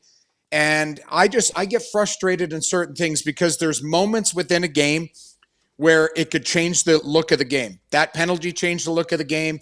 McDavid's penalty shot, you get a good look ahead. Yep. And then all of a sudden it's Keystone Cops out there. A stick gets thrown away. Broberg steps on a stick. I think that was Nurse that put it in his own net. You're like, what the hell is going on here? And they're unable to recover after that because they give up a more embarrassing goal after that where Evan Bouchard gets spun into a top. It's a bad pinch. There's no coverage. Like, again, I feel like every week I'm talking about number 2. And rightfully so, because number 2 defensively has been an absolute nightmare. And he's not alone because there's other guys that have to own that. But I look at this group, they're a fragile group. So you should get a new coach bump. And I think they have in pockets. But let's be honest, their top players have to deliver, and their power play's been a mess. I don't know what the hell's happened to their power play, but it just hasn't looked like the power play that was dominant last year. And their power play dug them out of a lot of situations last year, haven't been able to do it this year. Well, and Jamie, I want to, power play. We can talk about roster makeup, maybe goaltending on some nights. I mean, There's a lot of things right now that combine to where the Oilers are at. But I want to go to your point and the word you used, fragility. And we kind of discussed it a little earlier on in the show today. I know Dusty talked about it yesterday with the boys on Two Guys and a Goalie. But do you subscribe, if at all, to the theory that Vegas broke them last year? Because this was a term and a phrase that was kind of used around these parts when the Oilers took care of the Flames as well, not so long ago. So do you, if at all, have any time for that saying? Does it make any sense to you? Does it lead into anything when it comes to fragility and what you see around this group? Well, you could certainly talk about how they've been broken. I don't know. Something looks off with this group. So I don't know if that's in the room, that's off the ice, if it's just flat out discipline within the play. What frustrates me about this group, and I'm sure with the fan base here and both of you two, is the lack of emotion in certain areas. The lack of Like there's times where I've watched Edmonton just bear down in every situation where it's situation critical. McDavid and Draisaitl are digging in defensively. You see Kane, I think Kane's best hockey was against the Calgary Flames a couple years ago, where he absolutely owned them. Yeah. Where, I look at their top players and digging in. RNH, I've said this before, he's stuck in third gear. He's never going to get to fifth gear, but I'd like to see him at fourth because too casual of a play. And that's what stems through. When you have a team that doesn't have somebody that drags you into the war, Evander Kane does, but I think they miss Klim Kostin. I think they miss guys like that who piss other teams off, that drag you into the war, that make you play physical. I think they miss Nick Bjugstad, guys like that too, where we're big bodies who can win physical battles at critical times. God love Derek Ryan. I love him. And I've never noticed his size until this year. Derek Ryan's always been a guy who stick his nose in it, play hard, take a hit to make a play, kind of like Yamamoto. This year, he looks small and gets pushed off pucks. And I'm like, that is not the Derek Ryan I remember, where it never mattered about his size because he was still going to win those puck battles. And again, it's just, I'm pointing out 7 different things that lead to this. It's not just one thing. There's 7 or 8 things that you're like, what the hell is going on?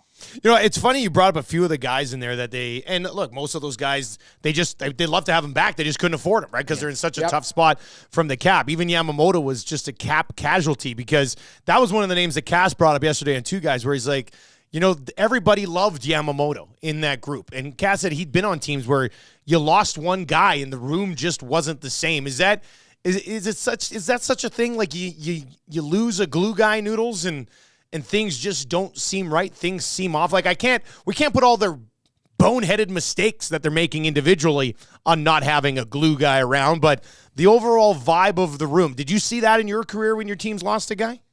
I did, and I was kind of known as a glue guy. And when Calgary took me out of their dressing room in 2004, they only went to the Stanley Cup final. So, so maybe that says something too. You take a piece of cancer out of the room, I guess. I don't know, but honestly, I do believe, when you look at roster makeup and you look at even how a dressing room makeup is, there are guys who, again, we're not privy to this information. We don't know who speaks up in the room. We don't know who is the rah guy, who is the glue guy, who is the, the guy that will say something at critical times. Because you can't always just look at 97 and 29 to go, okay, what do you guys got for us? Sometimes, and when I played on teams, and I'm joking about that 2004 team, but it always wasn't Jerome McGinley. It was Robin Regeer. It was Rhett Warner. It was guys who were different in that room. So I'm looking at it, okay, so if you're looking at the leadership group, it's Darnell Nurse, it's McDavid, it's Draisaitl, it's Nugent Hopkins. Those are the longest standing guys. Do any of them scream very vocal, very rah guys, or are they just kind of really good players that just kind of sit there? And, that's where you look at dressing room dynamics, and you do need the class clown. You do need a guy that will say hard things at the right time, where it's like, guys, that's not good enough. And maybe say, you know what, I need a save. I need a play there. To say to Evan Bouchard, dude, you need to be more careful in this situation. And this is, that's not the dressing room holding accountable. That's where I'm looking at, Chris Knobloch, Chuck Knobloch, to go, hey, let's guys, this is what I'm seeing. And I don't know if they brought in a guy to just be buddy with them and back pat them. They need accountability. They need work. They need structural work. I'm not sure what Paul Coffey's up to as well. And then you've got Glenn Gulletson, and I think it's Mark Fraser, right? Is that the other guy? Or what's the other guy's name? Mark Stewart. Mark Stewart, yeah. Yeah, sorry, Mark Stewart. I'm looking at this group, and I look at teams that are buttoned up. Who's the tactical coach? Who is the guy that goes, this is our system, we play this, and we're holding everybody to account? Because, I've said this before, and I know maybe I was in the minority of this. I thought when they were making a coaching change that there was a guy who lived in Viking who was driving his tractor in at that moment. Because that's a guy for a year that would have been structurally, this is how the team plays, this is how you're going to play. And if you don't play, Like that's, we're going to take away ice time. That's not the case. So again, I'm allowing Chris Knobloch a long leash here too. He's only 4 games into his tenure. But 4 games into the tenure, we're seeing the same mistakes that we saw under Jay Woodcroft, the same mistakes we saw under Dave Tippett, and so on and so on. So this, to me, has to come from within the dressing room, and right now they got to figure it out. I want to get to 2 things that are very much tied together here. Connor McDavid has 15 points in 15 games right now, which is good for an average National Hockey League offensive star, but not Connor McDavid. Right. And you also mentioned the power play, which was 32% last year. It's 21% right now. I know you said earlier you're not too sure what's going on in the power play, but let's try to dive into it a little bit. Is this teams having an off season to adjust to an all-time great power play last year, or is this just a straight-up lack of execution from the Oilers' big boys? Okay, so I can answer this both ways because it's both. Yeah. Because if I'm pre-scouting the Oilers' power play, what is the thing that you need to disrupt immediately? It's the entry. So you get the puck in number 2's hands, and he floats his way up the ice and decides to just throw it back. And guess what they do? They have a high forward that disrupts McDavid's speed in the neutral zone. So now, at least once a game, I'm seeing that get disrupted. That kills off 20 seconds before you even blink. It wasn't that long ago. I'm trying to remember the game. Do you remember they gave up a shorthanded breakaway? And everyone's like, well, McDavid gave that puck away on the drop back. Was that San Jose? It might have been San Jose, maybe. It was San Jose. And you watch the laziness of Bouchard and how he drops that puck back. Instead of dropping it back, he drops it sideways, so McDavid has to adjust his lane. Like, these are just crisp things that they need to be a lot sharper on, especially with teams feeding on that. So it's like, hey, on the power play, this isn't relax and we've got 2 minutes to score here. It's dig in. We've got an opportunity with a guy not on the ice. So the one thing is the entry. Secondly, in the zone. How many times have we seen McDavid try a little pop play and it's picked off? I'm like, where is that coming from? I don't know how many times I've seen him try to make a little, 6-foot pass that gets picked off. So he's off. Obviously, he's off. And then it gets over to Draisaitl, and how many times have you seen him miss the net? Lots or, this year, last year that was money in the bank. Now, I think this game, we'd be talking about a different story here. If Draisaitl scores on that backdoor one-timer on Bobrovsky, that was an unbelievable save in Florida there. That, it goes to the middle, it pops back door, because I believe that might have made it 3-0. I can't remember what the timing of it is. And also Bobrovsky made a left pad save on Draisaitl on the power play. They had a couple 10-bell chances. So they're getting chances. And that's where if you want, and it sounds like I'm being ultra negative, but if you actually want a ray of sunshine here, I worry about players when they're not getting chances. Draisaitl's getting chances. McDavid's getting chances. Kane, Hyman, RNH, they're getting chances. They're not executing. It will come. The puck luck, what is that? The PDO, everything, all of that. PDO to death. That's what they always say, right? Exactly. Yeah, the analytics guys are on the Oilers' side right now. Everybody else is against them because they're watching the games going, what the hell's going on? But that power play, too much predictability, which is crazy because last year there wasn't any predictability. McDavid would challenge the middle of the ice. Everyone would go to him and he'd distribute the puck. So I think, if anything, you got to dumb it down. You got to get some pucks to the net and hammer away and get some ugly ones, because if they establish the shot, because we do know offensively, and it seems like I'm kicking Bouchard in the junk, offensively, he's really good from back there. So that's where he's got to make his hay and get that puck through. But that power play, too many times we're seeing them try to feed it through the middle, and every team is going, if we take all 4 sticks and put them into the middle, because the Oilers are trying to force feed it through there. Noodles, before we let you go, have you seen Carolina yet this year? What should we expect from the Hurricanes? Well, some desperation, because they're not playing to the top of their game. They're not getting the saves that they want, obviously, with Freddie Anderson out. You've had Antti Ranta, you've got Kochetkov there. They tried Halak out on a PTO, just released him. So I don't know what they saw from Halak that either scared them off or just maybe got some positive news on Freddie Anderson. But this is a team that hasn't found their stride yet. They've got 20 points in the standings. If I'm the Oilers, I play fearful tonight. Now, you can't look up at every team in the standings and go, we're better than them. We're better than them. You're behind them. So there's nobody that they should be taking lightly. Carolina is really tough to play against in that building. So as much as I'd like to say play a patient game, the Oilers don't have a lot of patience in their game, but they better find some or find some smarts to their game, because as we've seen before, the Oilers will put 40 shots up, they'll give up 20, but they'll give up 15 high-quality chances, and now it's on Stuart Skinner to try and stand on his head. So we need better play from Skinner. We need better play from everyone. But Carolina, they're a very tough team to play against in their own building.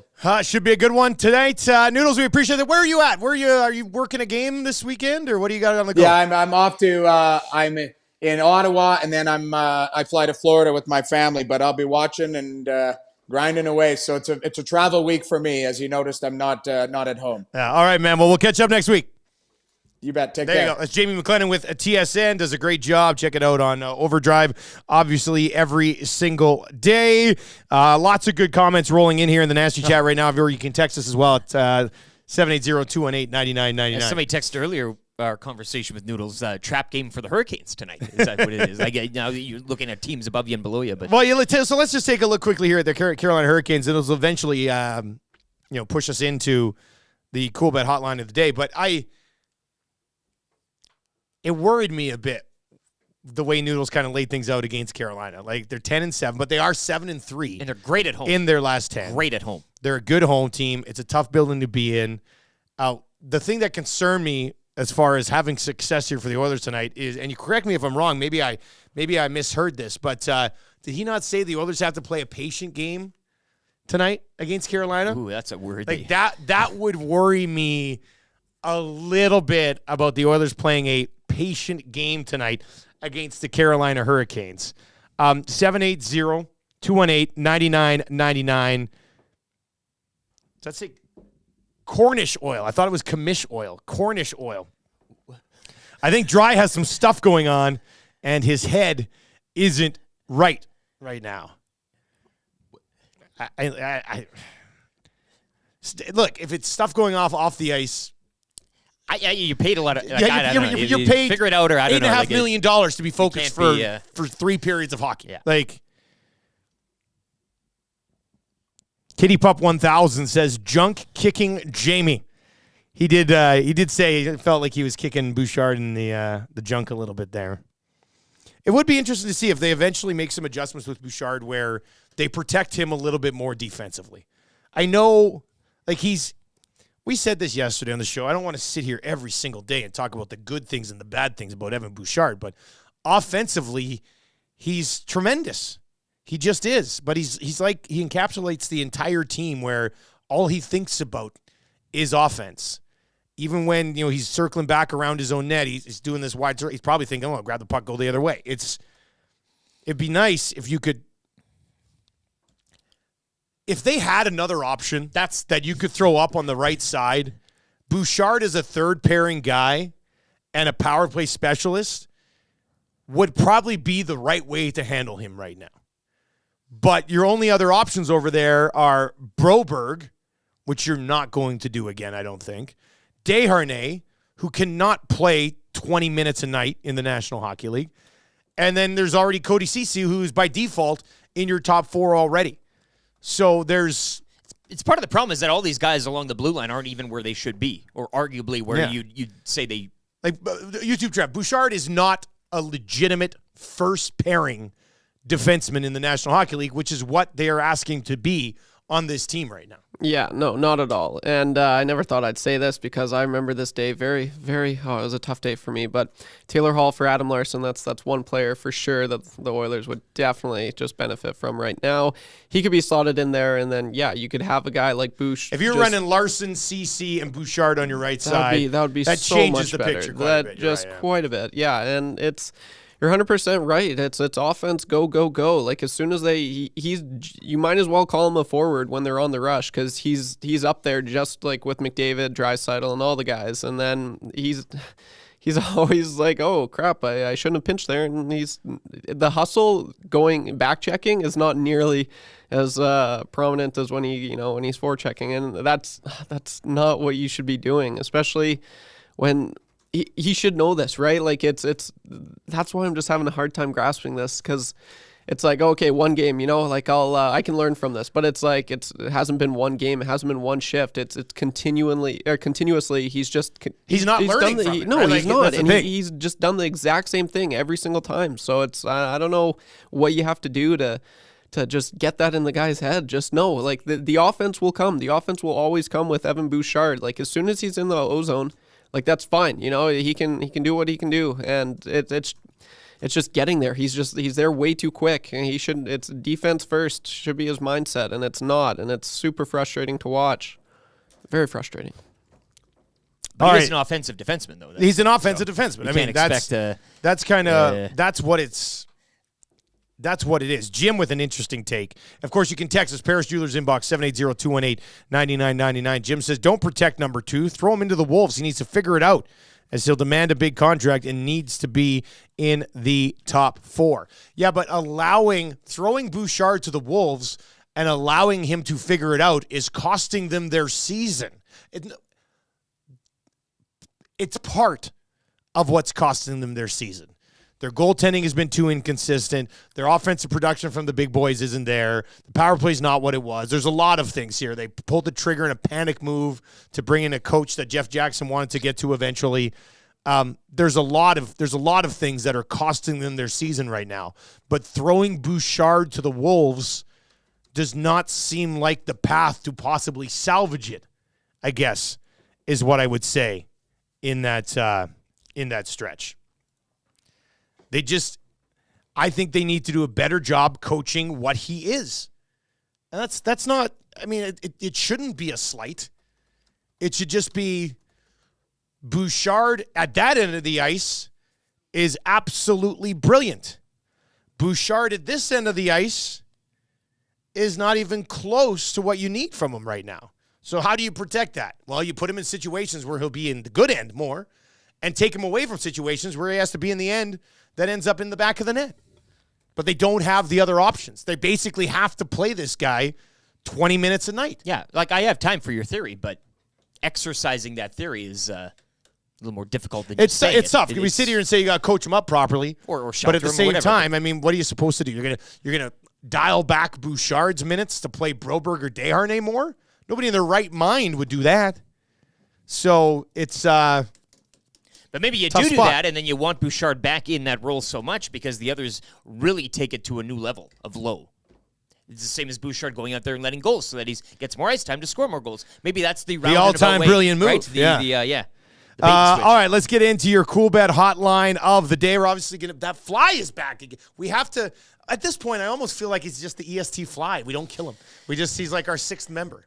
There's Fly, Tommy, there's spy. Maddie, there's you, there's me, there's you two, Trev, and there's a fly. What's the name? What's the name of the fly? 780-218-9999. It's just a little fly. It's like a little Yamamoto fly, right? Like, Great in the room, though. what eh? should we, yeah. You get rid of him now, and this show goes Well, to I mean, the fact that we kind of want to kill him, but the fact that I don't really want to kill him anymore means he's It's like he's Yamamoto, kind of great though, in the room. last year. You wanted him gone, now you want him back. He's kind of great in the room. All right, as for this game tonight, look, all this talk, but I still got to take advantage of the numbers on this. So your cool bet hotline of the day today, and we'll build a little parlay after this, but your cool bet hotline of the day today, people are going to be like, oh my God, you guys. I'm going to get on Evan Bouchard to score a point because it's minus 127, and he's a point per game guy. Like, minus 127 is a pretty good number for Bouchard to get a point. So your cool bet hotline of the day, I'm not saying they win because of this. I'm not saying he's not going to be -2, but I'm saying Evan Bouchard at minus 127 to get a point is pretty good value. So Bouchard to get a point will be your cool bet hotline of the day. As for a little parlay tonight, look, we're going to be at Boston Pizza. We're going to be having a good time. There's going to be a bunch of nasties out there. We got to be on the Oilers to win this game. They're desperate. They need it. Noodle said, Carolina's almost just as desperate. They've won 7 of their last 10. It's not ideal, but you're getting the Oilers at plus 124 on the money line. We could try to play a total here, but I mean, 6.5. What type of game are you expecting? You never know what to expect, right? Is this a 6-4 game when it's all said and done, or is it a 3-1 game? I don't know. So I think let's just get on the Oilers here at plus 124 on the money line. But they're going to start this trip 0-3. That's a disaster. You're going to lose to the Sharks? Oilers money line plus 124. Connor McDavid over 1.5 points, and a point from Zach Hyman tonight. That'll be your Edmonton Sports Talk exclusive. You'll be able to find it at Coolbet. I'll have to text the Coolbet boys if they are not watching. Guys, if you are watching, just text me. That would save me like 2 seconds and having to send one to you guys.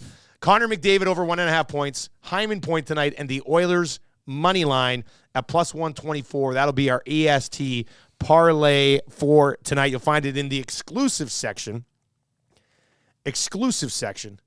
over at coolbet.com. I think the easy play is a good time tonight at Boston Pizza. That you can lock that in. That's a locked in. The which easy one? money. Yeah, the play. The good time at Boston Pizza. That's the lock. It's a padlock. What are the odds on a good time at Boston Pizza tonight? Minus 20,000. Right? It's a huge favorite, so it should be good. Jake's got it. Good work, Jake. Jake from Coolbet's going to have that up for you here right away. Jen says, put the EST fly in for Bouch tonight. Yeah, I mean, boy. The comparisons, I think Ryan McLeod, there's a comparison that flies in. Maybe a Mr. Buzz that comes in from Bones. Mr. Buzz. Mr. Buzz, as opposed to Oh, Mr. look, Lean. Mr. Buzz is back. EST glue fly. The glue fly instead of glue guy. Really good. The EST glue fly. Yeah. I don't mind that. I like that one. Let's name it Ryan because Ryan McLeod, he just buzzes around doing absolutely nothing. That's actually, we could call it McFly, which is a play on McFly, Back to the exactly, Future as well, which I absolutely love. All right, coming up, free advice. What do you need help with today? Life advice, fantasy football advice, relationship advice, work advice. What do you need help with? 780-218-9999, 780-218-9999, or just hit us up in the nasty chat. We will give you advice. It'll cost you nothing, courtesy local slumlord Damon Bunting. We'll get to that, but first, a sports update with Lieutenant Eric for our great partners over at Park Mazda.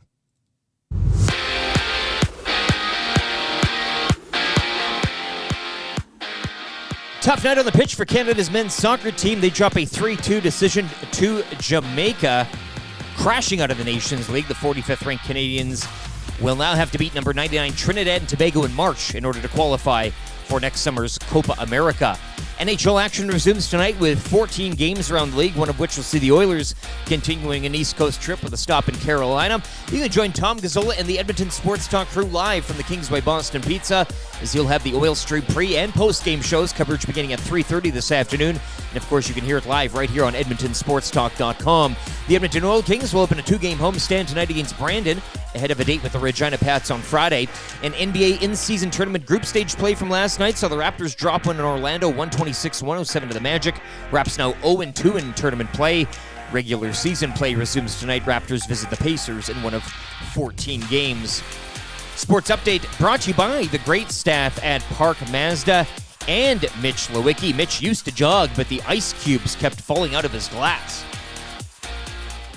Hi there. If you're like me, you like to picture yourself in luxury, even though there's absolutely no way you could afford it. And if you can, well, even better. Thankfully, I picture myself in something that is luxury, but still absolutely affordable, like the all-new Mazda CX-90 from Park Mazda. With the new luxury features like facial recognition settings and quilted detail Napa leather seating, I can pretend to be comfortable with all of my proper settings activated without even touching a button, thanks to Mitch Lewicki and the great staff at Park Mazda. I like to picture Mitch Lewicki as newborn 8-pound, 6-ounce Mitch Lewicki. You can picture grown-up Mitch, or teenage Mitch, or bearded Mitch, or whoever you want. Park Mazda, your dealer for life in Sherwood Park off Y Road, parkmazda.ca. The Nielsen Show featuring Lieutenant Eric. Only on Edmonton Sports Talk.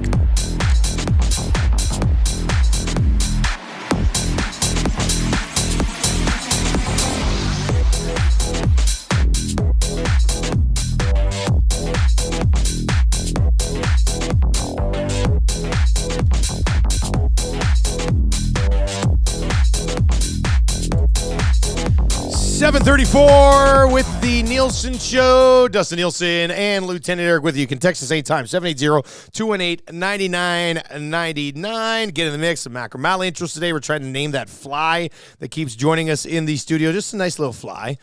Send in some of your names on that one. You didn't kill him, did you? No.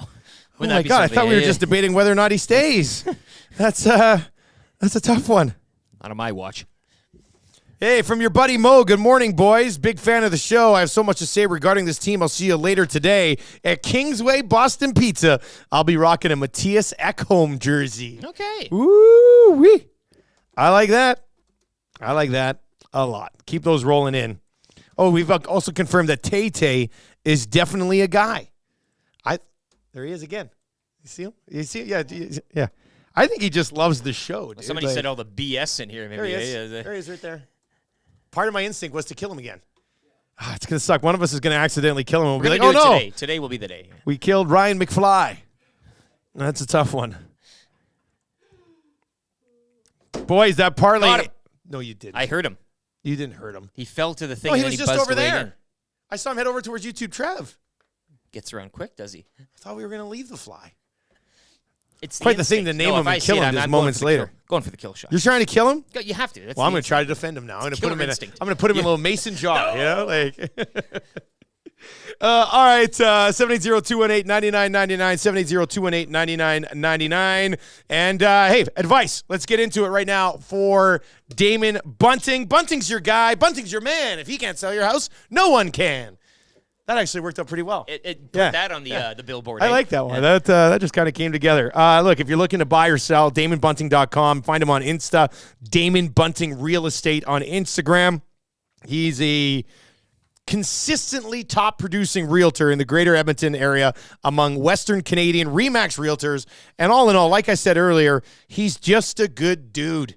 So if you would like to sell your home or buy a new one, maybe you have a home, but you're like, man, I would also like to buy a second house from a really nice person, even though I'm not sure I can afford it. Then what you do is you go to Paris Jewelers, you get that financing, you don't have to pay till 2025, and you get yourself a new home with local slumlord Damon Bunting. What do you need help with? Let's get to this one. This is in from 88 miles per hour. Long-time listener, but first-time texter to EST version 2.0. Dear Fantasy Guru, I'm desperate for quarterback help. Who is the better long-term play? Ritter in Atlanta, Browning in Cincinnati, or DeVito with the New York Giants. Oh, my God.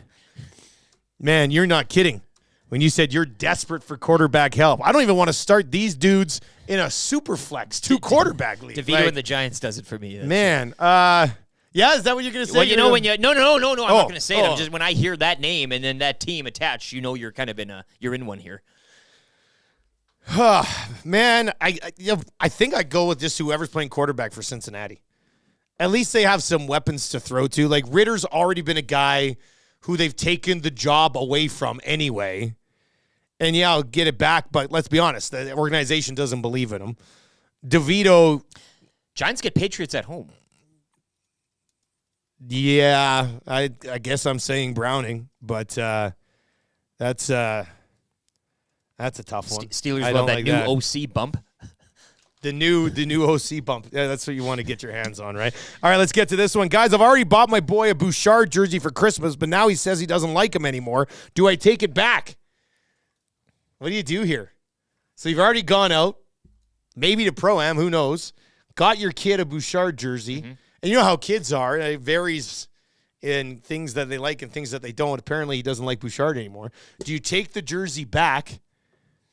Or do you hold your kid accountable and say, well, you did cheer for Bouchard. You can't be all loosey-goosey, willy-nilly. I think the kid would be a great CFL fan because it's not committed to too many, right? Like, each and every day we talk about roster turnover. I mean, get him into the CFL. They love it. I think you keep the number. You maybe change the nameplate, right? Like Oilers legend Duncan Keith. You could maybe a quick change, a swap in and out, right? Like a quick turnaround like that? Quick turnaround, right? Yeah. Man, this is tough because the last thing you want, like, so he opens up the jersey Christmas morning, and he sees Bouchard, and he's been anti-Bouchard for 4 or 5 weeks. I'm not going to say it'll ruin Christmas morning, but it doesn't make it as awesome. So I'd probably return it and get something that you know he's going to love. Kitty Pup 1000 says, you give that kid the jersey, and you tell him to love it or else. J-Rock says, no way there's a return policy for that jersey. And DL says, no, you force him to wear it. Teach your son some loyalty. Yeah, this is a life lesson gift here, in a sense, hey? This is one of those moments, son, where... Put it on! It's like Force it on Christmas morning. Oh, man, scalding gourd. If it's a Bouchard jersey, I'm sure it'll just give itself away. Ding ding. Oh, man, that could be. It's always tough to win text of the day on Macramalla texting day, but my God, man, that one burns. That one burns. Sell it in Facebook Marketplace. That's well, we eventually sold the kids, yes, a Pugliarvi jersey that I had Damon kicking Nielson. around. Yeah. Guy, is the kid anti-Bouchard, or has the parent been talking Bouchard smack, and this is the parent's fault? Yes. That's interesting. I like that. Strummy says you can't ground him when he's wearing the jersey, no matter how bad he is, just like Bouchard. He can get away with whatever he wants. This could be you the guys route are to text funny. of the day, hey? Like on You a guys are Macramalla day. funny. That's good. Jason LeDuc says, teach your son mediocrity. God, you guys. Boys, I need advice. I offered my buddy Tristan Jarry and Nico Hischier for the struggling Saros and Bo Horvat. He seems to think I'm asking a king's ransom. Thoughts? Straight shooting Steve. I don't know. I think that's a relatively fair deal. I guess those would be my thoughts. It's not like a hot take by any stretch, but that's I don't think you're asking a king's ransom in that spot, I don't think. Justin Fields or CJ Stroud rest of season.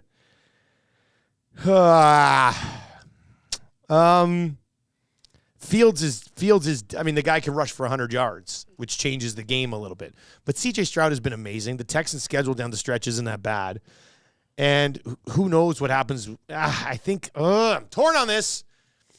I've committed to CJ Stroud in a couple of my leagues, so I'll say CJ Stroud, but that's a tough one. That's a tough one right now. Boys, at what point do I stop cheering for the New York Jets? The struggle is real. Signed, Patty from the Brew. Look, if you haven't bailed on the New York Jets yet, what's the point of doing it now? Really? Rodgers is this close to returning. Yeah, what's he going to be back in mid-December? Don't do it now. You did it earlier in the season, right? Yeah, that's You're just getting started, buddy, really. you got to just ride this thing out. Prepare That's for how it is. takeoff, eh? You can't be a guy who's like, "Oh, my team's not good now. I'm going to flip." You can't. That's lame. You should go get a tattoo. Very disappointing tattoo, I guess. Guys, will you trade Willie Nylander in fantasy for Elias Pettersson in a keeper league? They're both off to great starts. Yeah. Nylander playing for a little. I'm keeping with You still gonna call him keep the Pettersson? alien. Yeah, You is keep that Pettersson? still the Tough call. Vancouver's got the big three there going this year. Nylander's been great. Man, I'm leaning Nylander, but that's a tough call. I'll be honest with you, I think you're probably good either way. I mean, I don't think you're really losing or winning that trade one way or Flip the a other. coin, So eh? it comes down to Yeah. personal preference, I guess. Rashad White or Joe Mixon the rest of the way. Rick and Jasper. Okay, say that again. Rashad White or Joe Mixon? Rest of the way. Well, do they go to Mixon more now because Burrow's not there? That might be the reason. So I think maybe I'll go Mixon. Guys, I'm 0-11 in fantasy this year with a team that I thought was going to be good, so I just quit forever. Probably. I mean, if you roll 0-11, man, you're in the wrong sport. It's a tough look. Yeah. Like that would how do you go 0-11? Like even bad teams somehow win games somewhere along the way. I'd like to see the losses though. Like kind of he's getting Well, how could he trounced. This is the They're worst all part. close losses, eh? Like He says he thought the team was good. Like, how can you think your team is good and be 0-11 and think you should continue to play? It's almost like thinking you're going to win a Stanley Cup. Can't Now do you're it. You can't not do even that within a one. wild card sniff. Yeah. Same type of thing. yeah. Okay, let's get to this one. Relationship advice, please. I've been seeing a guy for about 4 months now, and he seems really cool, but one night a week he isn't available, and he hasn't told me why just yet. Is it time for me to ask what's up, or should I just follow him? What do you think here, Rick? So she's been seeing this guy for 4 months. One night a week he's not available, but he hasn't told her why yet, and she doesn't want to, like, snoop around into his business. 4 months was a 3 months like probation period. You should maybe start getting more Like, detail so you're in on the that. fourth like, month now. You would think after the 3, up until the it can't 3. hurt to be like, oh, because for the first couple of months he goes, oh no, I'm not available Thursday night. Okay, cool. And then the next week, I'm not available Thursday. I can see that going on for a bit. Start But at some climbing point, you got to be like, hey, dude, what's up on Thursday night? You climb the trust tree a bit, right? Like by that. What do you month, think I this dude's doing on Thursday night like or working. whatever night it is? It's probably something It's boring. just working? I don't know why you wouldn't want to keep that, close to breast. You could just say, hey, I'm working. It's fine. But the fact that he hasn't, maybe it is something nefarious. You know what it probably is? It's probably something super nerdy that he doesn't want her to know about. Like, he probably has Dungeons and Dragons nights on Thursday that he's been doing for 15 years. I'm not blaming him. I collect cards and stuff too. I'm a nerd as well. Maybe it's orgy night. Maybe it is orgy night. Who knows? And it's not cheating if it's part of an orgy. I mean, that's just a lifestyle. It's sharing. So that's a little bit different, I guess. Yeah, I think 4 months in, you can probably bring it up. But I do like the idea of a full-blown stakeout. Like, you follow him up. Well, sure. What was the movie? Was it Knocked Up? I think it was Knocked Up. When Paul Rudd, his wife thought he was cheating on her, so they followed him to a house, and they go down the basement, and he's doing a fantasy baseball draft. And it's like, and she was still mad at him because he lied to her about the fantasy baseball draft. So, yeah, that's it. I like this one from Pat Maroon's bib. Is it Thursdays? Is Thursday the night? Maybe he's having the smoked brisket cheesesteak. Yeah, maybe she's dating Savage, who never missed a Thursday night the entire season. Central Casino Sports Bar and Lounge, Central Casino Fort Road, where every day is game day, especially Thursday, and that is tomorrow, $9.99 smoked brisket cheesesteaks. Hell of a deal. Packers and Lions tomorrow as well on your Thursday. Yeah, that's night. real nice. Yeah. Stupid Good Looking is in the nasty chat and says he is playing beer league hockey. Once the relationship takes off, the hockey will end. That's okay. That's a good one. I like that one as well.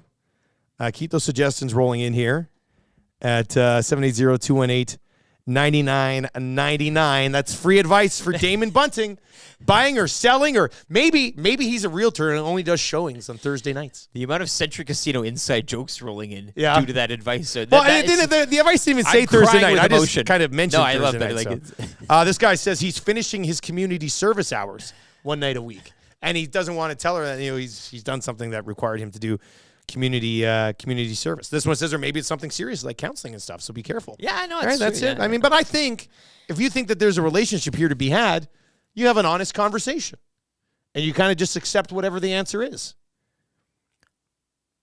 Anyway, if you're looking for all the right answers, DamonBunting.com, your local slumlord, the best in the biz, buying or selling. He's your guy. You can find him on Instagram as well at Damon Bunting Real Estate. All right, let's get to our legal analyst, Eric Macramalla, brought to you by the great staff over at Park Mazda. Some Macramalla intros that we got kicking around here today. Let's get into these ones. EST legal analyst and guy who refuses to call them ladybugs and only refers to them as dirty bugs because of what he does with them. It's not very ladylike. Eric Macramalla, EST legal analyst and guy whose life is what The Hangover was based on, except in reality, he knocked Mike Tyson out after he stole his tiger. EST legal analyst and guy whose OnlyFans account consists of him reading tax law and sexy lingerie, Eric Macramalla. And EST legal analyst and guy who thought Tim Peele was just the latest Tim Hortons giveaway contest, Eric Macramalla, which is a pretty good one as well. Macramalla joins us this morning. Macramalla, good morning. How you doing, buddy? My man, you know what? As I was waiting to come on the massive big show with you, Dustin, and you, Kenny G, I actually came across the story about Tim Peele and Spectre. Oh, so yes. I'm reading it while I'm waiting to come on. What a scene, hey? God, children, simmer down. This is what happens when the Oilers struggle, man. That's just how it works. Well, I mean, what the question was to Connor McDavid, would you rather win 7-5 or 4-1, right? I mean, you'd rather start winning 7-5, I guess, right? That's the idea. And so I guess Tim Peele got that backwards. He thought the question was, would you rather win 4-1? Beyond that, he's posting a private exchange on Twitter. He's peeling away the layers, hence his last name. His last name should not be Tim Peele. It should be Tim Idiot. Well, what does he think he's doing? It's rude, is it not? Well, it's the whole thing. I mean, the whole thing is ridiculous. These are grown men who are having a spat in the DMs. That alone is kind of embarrassing. But then to throw the DMs out online, I mean, that's kind of just a low blow, isn't it? Like from a legal standpoint. I mean, there's a reasonable expectation of privacy when you DMs. I mean, if I posted our text exchanges online, Justin, two things would happen.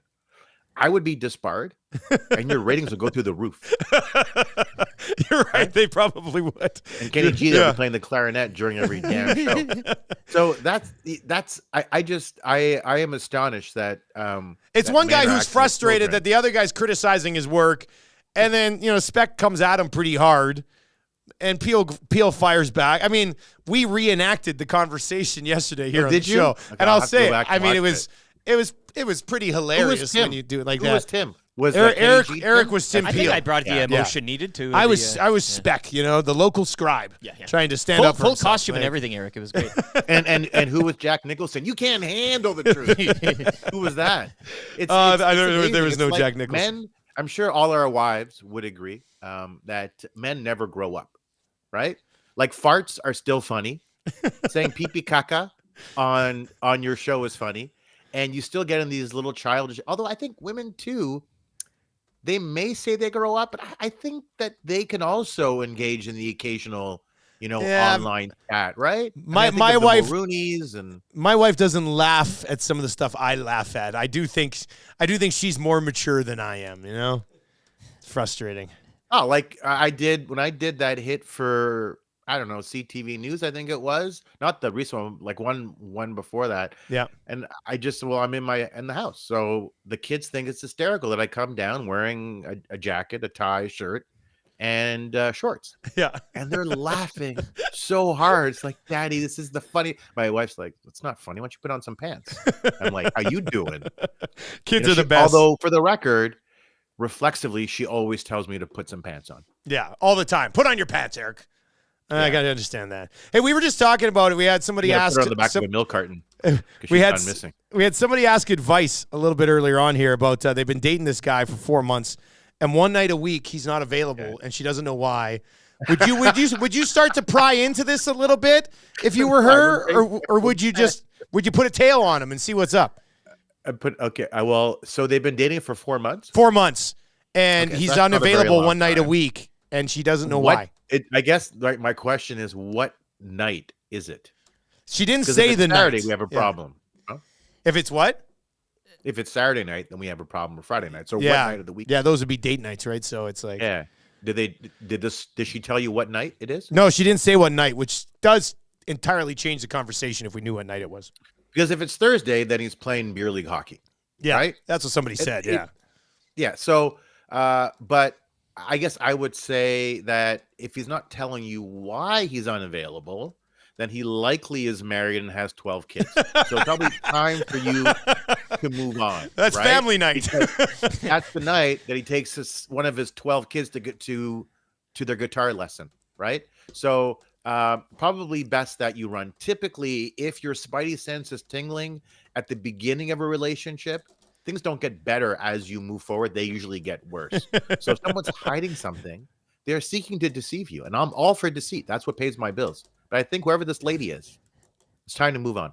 Somebody in the nasty chat suggests he's got poker night. And he doesn't want to know. Doesn't want her to know yet. He's a massive gambler. Poker night, but that one night a week is poker night. Poker night. Can't even touch that one. Yeah. Well, yeah, exactly. Eric Macramalla with us on the show this morning. Hey, I want your thoughts on Formula One has blown up right now. So Vegas wanted to get involved in it. They go to Vegas, and the thing is being viewed by many as an absolute disaster. But Macramalla, when you're a company that's as big as Formula One, like, do you even get rattled by the fact that people thought it was a disaster? Like, it doesn't matter because we're Formula One. We're going to make hundreds of millions of dollars of every single event. So why would we care about the reaction from people? Yeah, they couldn't. I've got a couple cases against Formula One on the trademark side, and they're quite enthusiastic. And they know what they're doing when it comes to the economy of Formula One. I don't think they care what anyone has to say. I mean, the amount of money they invested in Vegas just to get this off the ground and to make it viable was astonishing. But it's such a powerful, powerful brand, the F1 brand. So I don't think that they care. I think they wonder what that man is doing one night a week, and he's not letting his girlfriend know. I think that's what they're focused on. Less on Vegas and more on who is this person and what is he doing on Wednesday evening. NBA has the in-season tournament rolling along right now, and it's actually It's actually creating a pretty decent little amount of Maybe buzz. he's dressed up like Fonzie watching Happy Days every Wednesday night. Or maybe he's watching NBA in-season tournament action. And that would be the. She doesn't want him to know. I mean, or he doesn't want her to know. Like show watching Perfect Strangers. It's a good show. Do you think when cultures clash? Yeah, you're a big Major League Baseball guy. I was just curious. Like the season is so long. Do you think that there could be a way for Major League Baseball to do a bit of an in-season tourney to kind of make something out of June and July on the schedule? I don't know. Like, are you guys enjoying the NBA in-season tournament? I am. I think it's unique when you turn on the game and like the floor is different, so you know it's an in-season tournament game. It's something to watch, and it comes like I'm a big soccer guy, Eric, and you know they have cups and tournaments that you can play for if you're not playing for the championship, right? You see yourself as a middling team. Okay, we can go out and get this little mini cup or whatever it is, get a little money. Players get paid. I mean, everybody likes money. So if money's in the equation and people are getting paid, it's got to be a good idea, right? And more baseball games. I mean, who would not want more baseball games, right? Well, I don't know if you play more baseball games. Same amount of games, so different in-season reason. tournament with the regular season attached to it, not a separate schedule or anything like that. But I don't look. I mean, I love what the NBA is trying, and I think that it's really important that any business, sports or otherwise, think outside the box and try new things. Insofar as baseball goes, I don't know if that would necessarily work. Each of these games is critically important because only a few teams make the playoffs. A lot of teams in basketball make the playoffs, right? So I don't know if they'd be willing to minimize the value of these regular season games in favor of these tourney games. Eric Macramalla with us on the show this morning. We do have to talk about Milan Lucic. I know you posted the video yesterday of his court appearance. Bring us up to speed on exactly what has happened so far and what is next in this Lucic case. So, yeah, the video I posted yesterday was of Lucic being arraigned. So he went to the arraignment. And what an arraignment is in criminal law is you go to court, they read to you what you're being charged for. So here it's assault and battery related to someone that he knows, a family member. So that's effectively domestic violence, but that by itself is not an actual criminal charge. So assault and battery. Okay. So he's read the charges. He enters his plea. His plea is not guilty. And then they set down a date for a pretrial conference, which will be, I think it was the first week of January. And there the lawyers meet, and maybe the prosecution will provide a copy of the 911 phone call if it hasn't been released yet, or any other particulars or information that they need to share with Lucic's party. At the hearing yesterday, he was told two things. You can't drink alcohol during the course of these proceedings, because apparently he was drunk when the cops showed up. And you also can't physically abuse your wife, which I think is a really interesting order to give someone. Like, don't do it again. It's always struck me as really bizarre. Hey, don't like. So they have to say that wife from a legal perspective. Is that like? Yeah, I mean, that should just be common sense. Like, it's weird that it's right. I mean, this is what got you here in the first place. And but what was really interesting is that like the 911 call is going to be really big here. Okay. Because she called the cops and she's like, I've been attacked and he choked me. A significant number of women will typically recant the story when the cops show up or as the prosecution unfolds. Okay. It happens more often than not. Some say as high as 75 to 80%.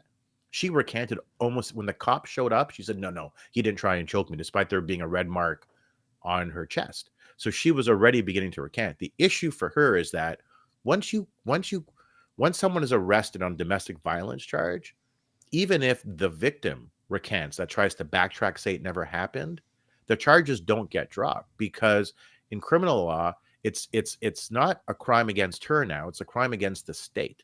So the prosecution takes over, and they will often prosecute cases without the cooperation of the victim if they have enough evidence. So based on the 911 call could be the evidence that they would just say, well, we're just going to run with this anyway. So I think so. I think you ran the 911 call, the marks on her body, and then the cop said in the room there was a broken plastic or something off it. Like it was a lamp, and there was broken glass on the ground next to it. That's what they said. So they'll rely on the aggregate of that, like the totality of the evidence.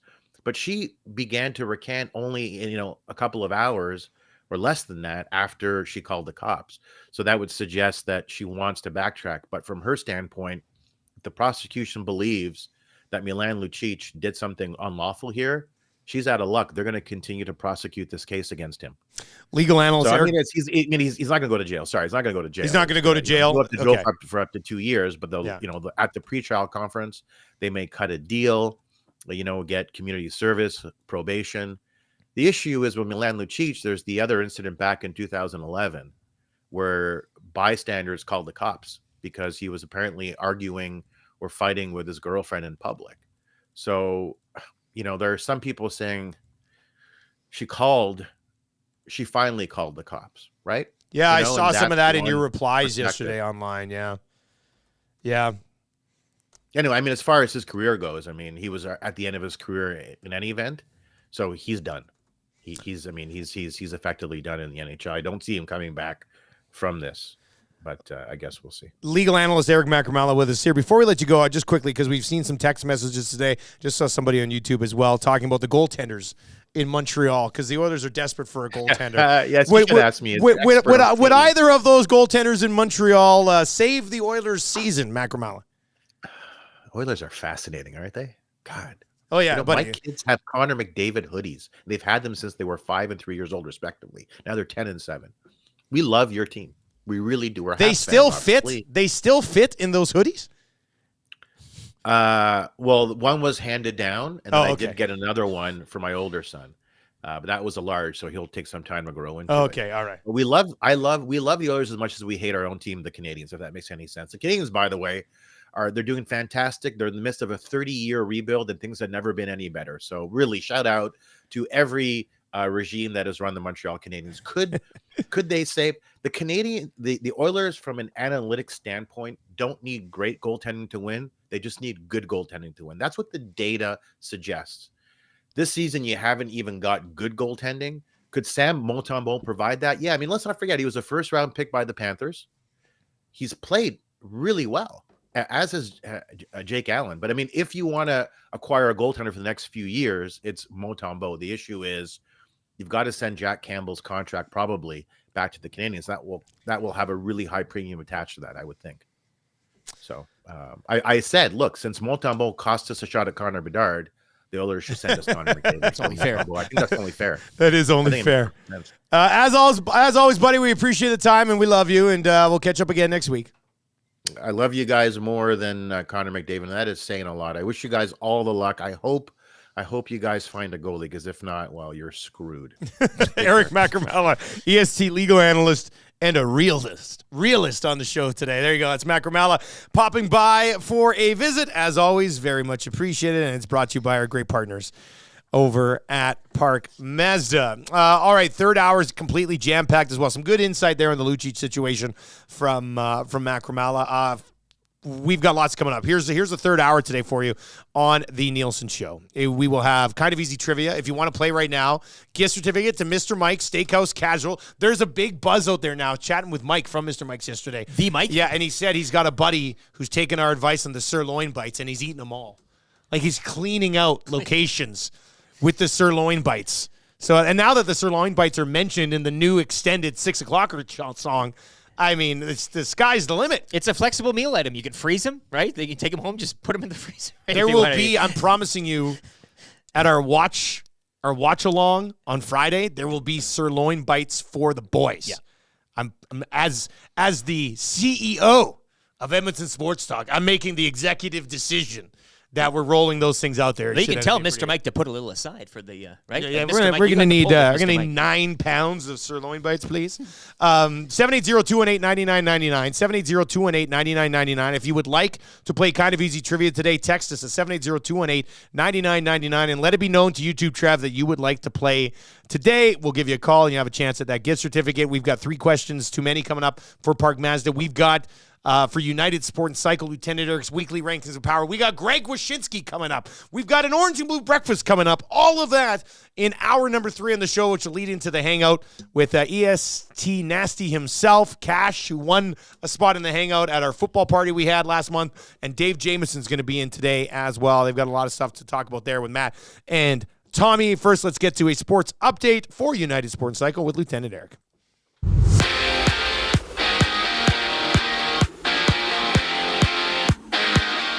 We go to the pitch where Canada's bid to qualify for the 2024 Copa America hitting a roadblock last night.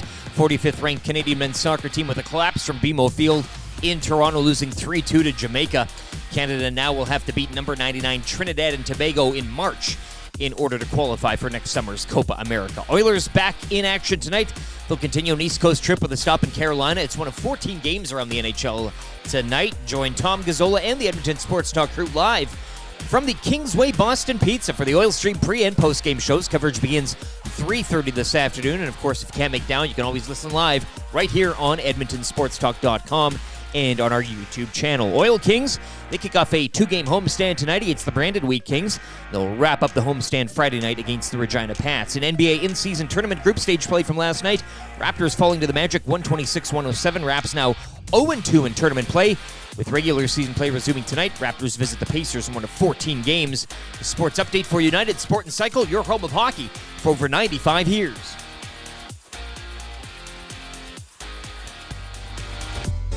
The Nielsen Show featuring Lieutenant Eric. Only on Edmonton Sports Talk.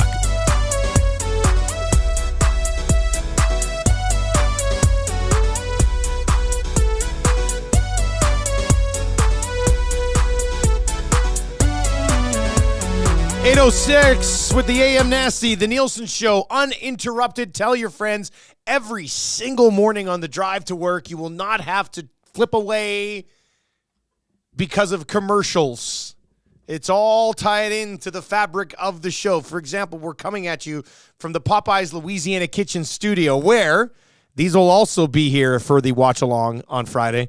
They have a highly anticipated wings platform that has now been rolled out. Let me lay this out for you. So here we are. Yo. 5 different flavors. Okay. You've got the signature hot wings, bold of blend pepper, traditional herbs and spices. The honey garlic wings, the honey barbecue wings, the roasted garlic parmesan wings, and of course, the ghost pepper wings continue to stick around. You know what I think we're going to have to do on Friday? And make sure you make plans to join us. Oilers, Capitals, Friday. We're going to be streaming ourselves, watching the game with a whole crew here, and it should end up being a lot of fun. But I feel like the call goes in, and we go, we need all 5 flavors. So we got the sirloin bites from Mr. Mike's. We got the wings from Popeyes. What a nice little afternoon we've got shaping up. It's a hell of a lineup, a starting lineup, hey? Like, that's what you want. Maybe, That's real nice. maybe you have a wing off, maybe a wing cup, maybe a test, or maybe some sort of a blind taste test. You could do something with those new flavors, I think. So there's a lot going on over there. You can get them right now. The combo 6-piece wings, regular side, medium drink, $12.99. You can also extend it to the platter where you get the 2 regular sides and the large drink for $14.99. 6-piece, 12-piece. You get a 6 and a 12. It's 18. Get 2 12s is 24. So many different combinations. 2 12s and a 6 is 30 wings. So there's lots of ways you can get your hands on those. And we're coming at you from the Popeyes Louisiana Kitchen Studios.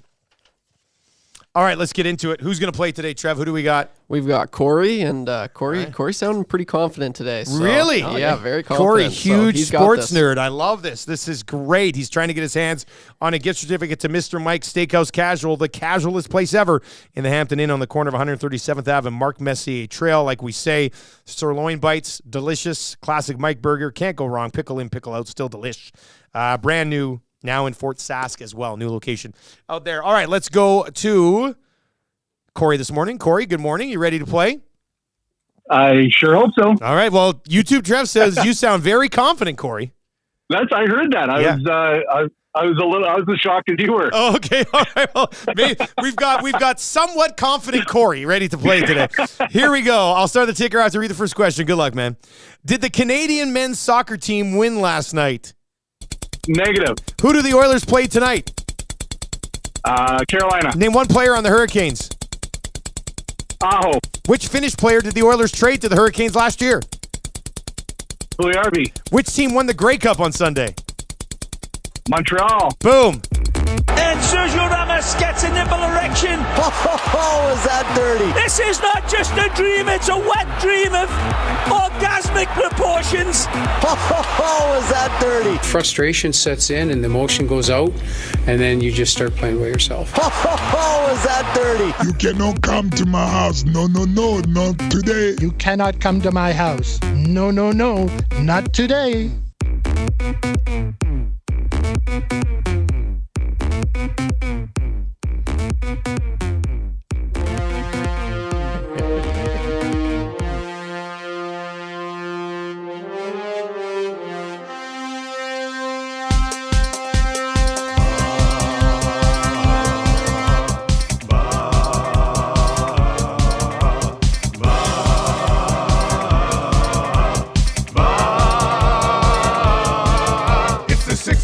Check-in, come on, let's go. It's the AM Nasty Big Hello. It's that static AM radio. It's the Cool Ben Red Hot Nielsen Show. Let's go.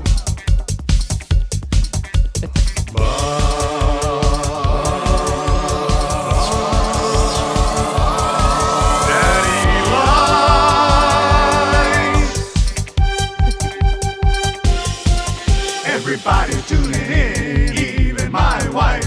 Mommy likes too. And those Macramalla intros are cutting like a knife. Hey, it's Mitch texting in, he's your dealer for life. Let's crack a 6 o'clock and lager with some sirloin bites.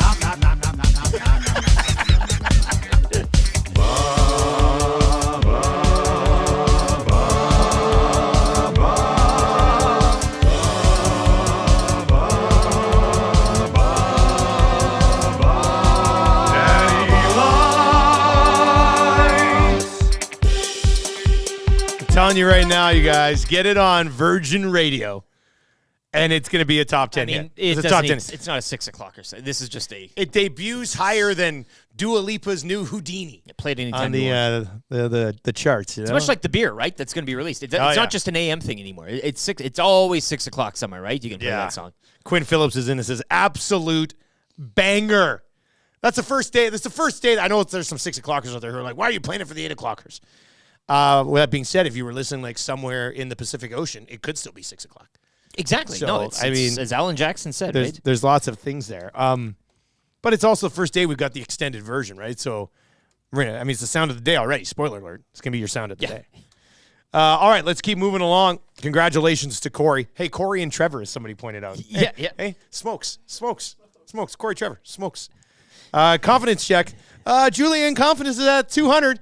You got this, Trevor. Oh, thanks, Julian. Confidence check, 10. Like, The Big Dirty was a great movie. I loved The Big Dirty, man. Trailer Park Boys, they did it right, man. That was fun.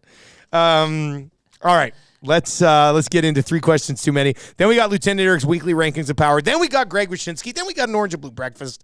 My goodness, thank God we're not interrupted because there just wouldn't be enough time in the show today.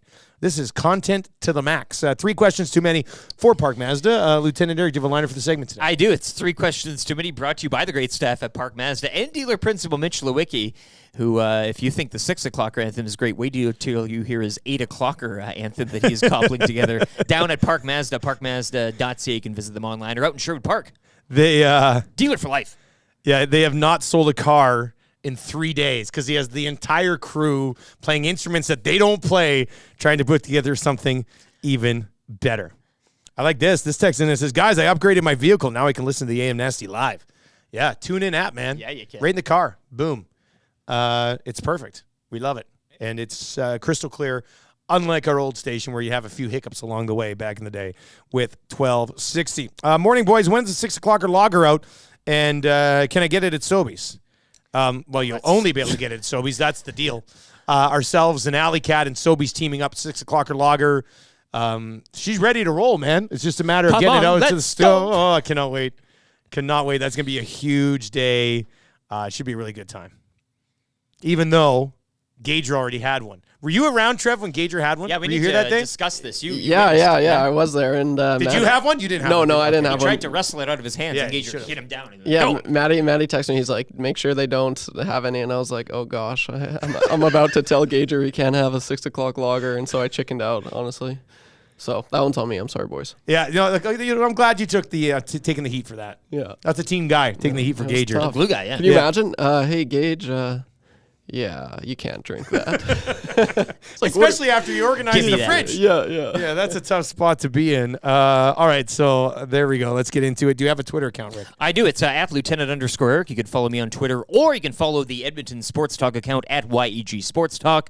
I know, anytime an Oilers game, when it's about to start, when it's about to end, whatever it is, keep it locked on that YEG Sports Talk. You'll know where to go, where to text in, where to view everything, where to see Tommy's lovely face, all up there at YEG Sports Talk. Have we determined yet? Has Maddie let you guys know? Are we airing our watch along on the audio feed? Oh, that's an interesting question. I know he was just talking about it, but it'll obviously be on YouTube, be able to watch. But if there's enough of us and we're talking the entire time, we could probably put it up on the audio stream as well. What can hurt? I mean, what do you want? Hit us up, 780-218-9999. If we ran us watching the game on our tune-in stream, would you listen?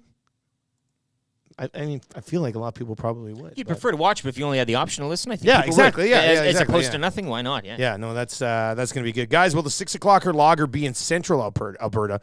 Lacombe, Sylvan Lake. Good question. We'll have to ask Scott Laurie when he's in this week. I know they're going to try to get some down to Calgary, so we'll have to see on that one. All right, let's get into it. Question number 1. Boys, it's draft week. Have you dove into prep for the SNL draft on Friday? Trev, you're not in tomorrow, right? Maddie's in tomorrow, right? So Maddie will be here to do the draft order. The wheel, I guess. The wheel, yeah. Yeah. Have you dove into the prep at all?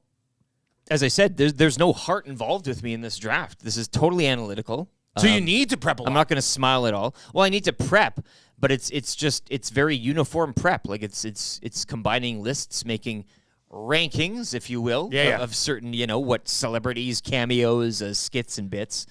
No, I mean, this is easy. There's no debate here between the head and the heart. So, yeah, I'm pretty confident. And I got the layout a day earlier than most people. So, I am the betting favorite as it stands right now with all my my prior SNL knowledge, plus the fact that I had a handle on the categories well ahead of everyone else.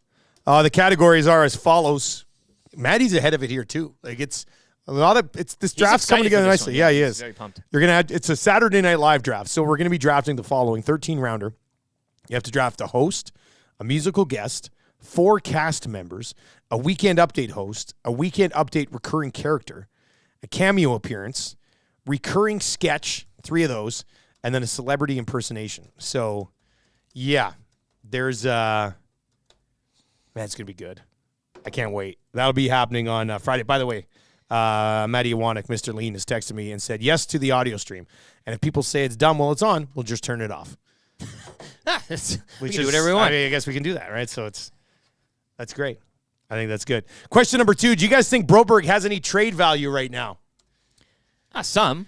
Very little. I think a team could look and say, okay, something has happened here. Guy still has run way ahead of him, and maybe we can take this lump of clay and do something with it, right? I mean, he is at an age now where you can still kind of do that. But as of right now, tripping over a stick is not something that you want to include in the, hey, look at this. That's such a tough break, I you know? Like but it's when you're losing, and this is kind of what follows it. And we talk about vibe and fragility. But, no, I think he definitely with his age and what we haven't seen of him yet, I mean, I think there's still some interest, I would believe. But it wouldn't just be a one-for-one type of deal here if that's the... Like, to me, his value is not straight-up throw-in, but half of a piece of a bigger deal, like, because what about Broberg?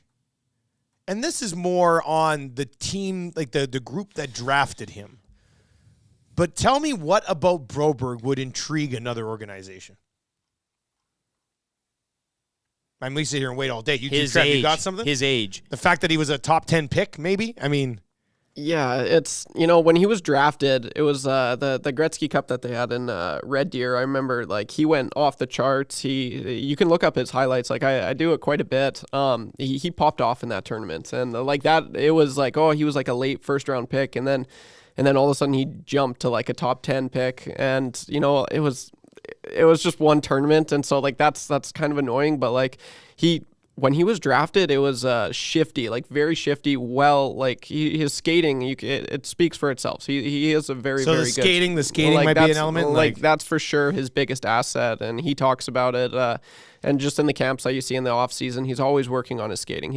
But they drafted him as a very fast, like shifty skater, mobile defenseman, and he just hasn't done that at all. So he's transitioned, and he said he's like, I want to be more of a stay-at-home kind of guy, but it's like that might not be who he is. No, that's not what they drafted, and he was a forward. It wasn't until like later in his, I think it was when he was 14 or 12 or something like that, he shifted to defense. But he was a forward. He had that offensive touch, and you kind of seen that overseas when he was still a prospect, but it hasn't transitioned to the NHL. I like the fact that you watch his highlights from the Gretzky Hlinka quite often. Man, it's yeah. Like whenever I do an episode on Broberg, like I get those highlights because you honestly do it at home. Like look at his highlights, you'll be like, oh my gosh, this is Philip Broberg. Like holy crap, why aren't we seeing this? Where's this guy? Yeah, like he was skating end to end, just beautiful goals. And there was a few goals that he did in the Swedish Elite League as well. So, but that's just not who he is right now, and I don't know if that's if he's going to transition to the NHL. I don't know if that's going to work. So it sucks. I'd say the trade value right now would be minimal at best. Could you? I don't know what you could get for him, and I think it would have to be like you're moving out a piece. Broberg's going. And the team's going to eat some of the cap from the piece you're moving out. Like that's basic, or the piece they're sending back to you. I feel like that's kind of how it would have to be. Question number 3. Did you guys see the list of free agents on the Bombers? Which 2 do you think the Elks should go after? Did you see this list? It was I think it was Ed Tate that had it. I'm going to bring it up. I'm going to write off some of these names. This is one of the things I'd like to see, a full-blown free agency. I guess 3 down has kind of put them all up individually. But here's a list of free agents on the Bombers next year. Who do the Elks go and try to get? Drew Brown, Brady Oliveira, who apparently wants to take a run at finding an NFL gig. Jefferson, Kolinkowski, Neufeld, Rose, Dietrich Nichols.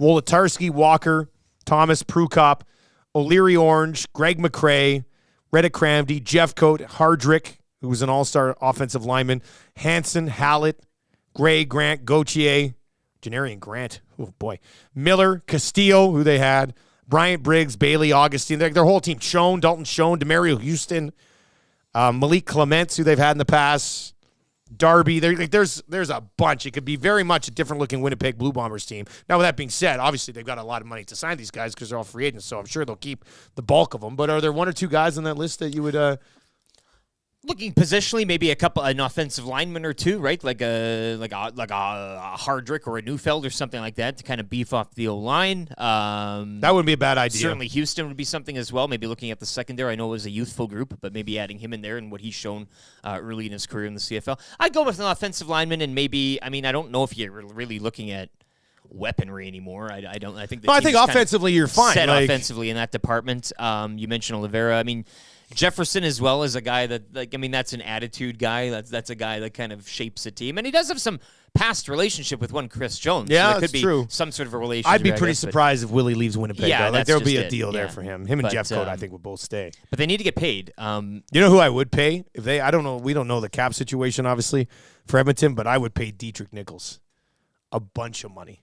Dietrich Nichols is a phenomenal talent. Boat loaded up. Yeah, he would really help a secondary that has some young talent in there. Yep. But if you could bring in DeMario Houston and Dietrich Nichols and have them on the one side of your defense, man, that's a game changer. I'll bring an O-lineman, you bring a DB. There we go. Go get 4 of these guys. The Winnipeg raid. So in order for Edmonton to get the job done this year, they have to bring in Hardrick, Neufeld, Nichols, and DeMario Houston. And if you want to sprinkle in a little Janarian Grant, I'll take it because Janarian Grant's one of the best returners in the bloody game. That'd be good as well. Anyway, last night I was talking with Marshall about this. He's 8, and we're going over, and he goes, Daddy, is Dembski going to be back? I said, yeah, Dembski's under contract. He goes, good. And then I said to him, just to hear my kid say it, I said, Marshall, are you excited for CFL free agency? And he goes, yep. I was just like, yes, that's what I'm talking about. I've got an 8-year-old who's excited for CFL free agency. That's the youth. As are we. Who's As listening? are we. Randy, That'll be pick up good. the phone, That'll be good. All right, let's get into Lieutenant Eric's weekly rankings of power. Power. Actually, is Greg Wyshynski ready to go? Let's go Wyshynski, rankings of power, orange and blue breakfast, and that'll get us through this hour. Greg Wyshynski, brought to you by our great partners over at Metal Supermarkets. 2 locations, West End and the South Side. You can visit them at metalsupermarkets.com. The convenience stores for metal, any metal, cut to size, ready fast. Like I said, with locations, West End and the South Side. I saw somebody send me their receipt from Metal Supermarkets last week when I think I was at Grey Cup. I like how you're actually collecting receipts now. Like this, somebody sent me their receipt to show that they went to Metal Supermarkets and got something cut to size fast, which was really nice, really nice. Greg Wyshynski from ESPN joins us. Mr. Wyshynski, how you doing, sir? Did they send you the receipt so you'd reimburse them? Like, what is? I don't know. I just was like, oh look, somebody shopped there. That's awesome. So, I do that when I travel, is I keep my receipts so I can get money back. So maybe someone's a little bit confused about how sponsorship and advertising works, where they feel like if they patronize someone that's on the show, then you reimburse them for such activities. I don't know. Part of me would be okay with that, depending on the price. Like you get a few receipts out there. I'll flip you $20-$30 here or there to make it look good. So that's kind of nice. Right? Wyshynski, we've got lots to get to. Oilers and Hurricanes tonight. We'll certainly get into that. We'll get into that international hockey piece you had earlier in the week as well. But I do want your thoughts on the whole spec Tim Peele thing, man, because Jesus. Exactly. Thank you. That's all we need to hear, I guess. Where do you come out on Tim Peele taking a shot at Spec sliding into his DMs, they go back and forth, little sort of war of words, and then Peele takes and puts it online. I mean, where do you come out on this whole back and forth and the exposing of DMs online? Like, I guess my first reaction would be we need to have games every night, or else it's the sort of thing that happens. Exactly. I think that every time you send a DM, you do so with the hope that it won't be screenshotted and put online, but with in the back of your head knowledge that could very well happen if you're dealing with the kind of individual that wouldn't honor that unspoken agreement. And so the expectation that someone who was told to retire early by the NHL because he lacked the character to not call games by his own personal script may leak your private messages online for his own personal gain is kind of amazing that you wouldn't think about that. I will say that, part of this that I found amusing is, and I ain't going to get into it too much because I'll probably save it for a book one day, but let it be said that Mark Spector's thoughts and feelings about the quality of Tim Peele's refereeing have certainly evolved from the time when he rather emphatically defended the virtue of Tim Peele as an elite official to me when the whole Tim Peele tequila thing with me happened. I mean, Mark Spector was a pom-pom waving Tim Peele fan when that happened. So I'm not, maybe his game fell off pretty dramatically in the next couple of years because he certainly wasn't the, worst referee in the world when Mark Spector reached out to me. Interesting. Greg Wyshynski from ESPN with us. The Edmonton Oilers get the Carolina Hurricanes tonight. Hurricanes started slow like the Oilers. The Hurricanes have figured out they've won 7 of their last 10, dealing with some goaltending issues themselves. You would have seen Carolina more than us this year out east. What can you tell us about the Hurricanes? What do the Oilers have to deal with tonight?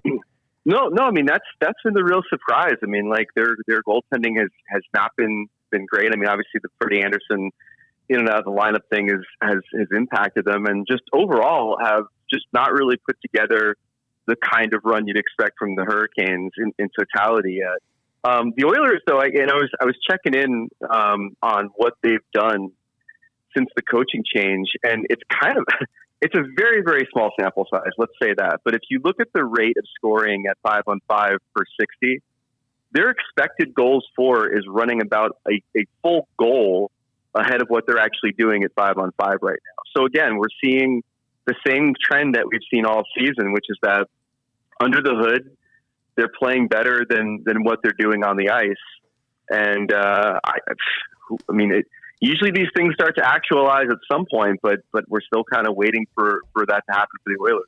That's what I was going to say. Like, how much longer can you wait for that? That's why that was one of the reasons that I thought Woodcroft might stick around, because they've become like an analytically driven team with the hiring of Parkati, and Jeff Jackson views that. I thought they would have looked at some of the expected goals for number and been like, you know what, Woodcroft's not doing a bad job. Nobody's just finishing. So, they've already changed the coach. How much longer can we wait and expect these goals to go in, Well, I mean, and I've said that before too. Like, I mean, there was a case for Jay to remain the coach from like a play, from a standpoint of they weren't playing poorly in a lot of metrics. What was happening was that their goaltending sucked, and then every time they made a defensive mistake, it seemed like it ended up in the back of their net. Things like shooting percentage eventually turn around. Things like save percentage eventually turns around, and you could have maybe waited it out, except for the fact that anyone who watched that San Jose game saw a team that had its soul sucked out of its body empirically, and it wasn't going to come back from that. So the numbers are there, and the numbers have been there for the Oilers. I mean, they've just had some rotten luck and some really bad breaks, of their own making. But it had gotten to the point where you had to make a coaching change simply because I don't know if there was a way for Jay Woodcroft to kind of pull up the nose this season. They've dropped 2 to start this 4-game road trip. They get Carolina, and then they get Washington on Friday. If they don't get at least one of these 2, I mean, do you expect the team, they've already made the coaching change, like, do you think there'd be some sort of significant trade that could be in the cards to possibly try to save the season?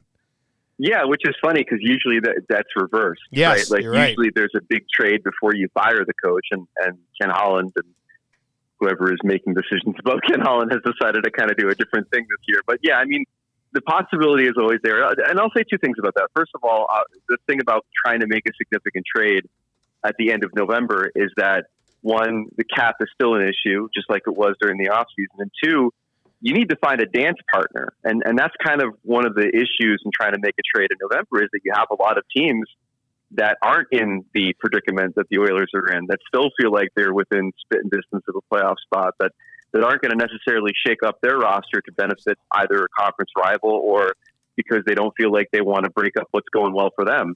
Then the second thing here is the looming specter of American Thanksgiving, and the fact that 76% of the teams that are in playoff spots on Thursday are the ones that end up in the postseason, based on what we've seen in this current playoff format. I tend to believe we're going to buck the trend this year, to be honest with you, based on some of the teams that are in playoff spots right now and some of the teams that are on the outside looking in. But the fact of the matter is that the math is increasingly not in their favor if they don't start picking up some points here and there, even if it's an overtime loss or something like that. I mean, you just got to start, picking up points and moving up the standings and knowing that the teams ahead of you in the standings are not exactly ones you have to worry about being juggernauts. I mean, my God, you look at the wild card race in the Western Conference. It's not as if the Oilers are tracking down, a Montreal team from the 1950s right now. It's like a very makeable bucket right now for the Oilers if they can get their act together. Greg Wyshynski, ESPN, joining us. And Greg, of course, stateside. Happy Thanksgiving to you and yours this week and this weekend here. You mentioned no games, of course, last night, 14 tonight, Fantilli-Bedard meeting. Just your thoughts on the Thanksgiving, how the NHL handles it. What are you looking forward to over the next couple of days? And how excited are you for Patrick Laine 2.0 tonight after his embarrassing healthy scratch?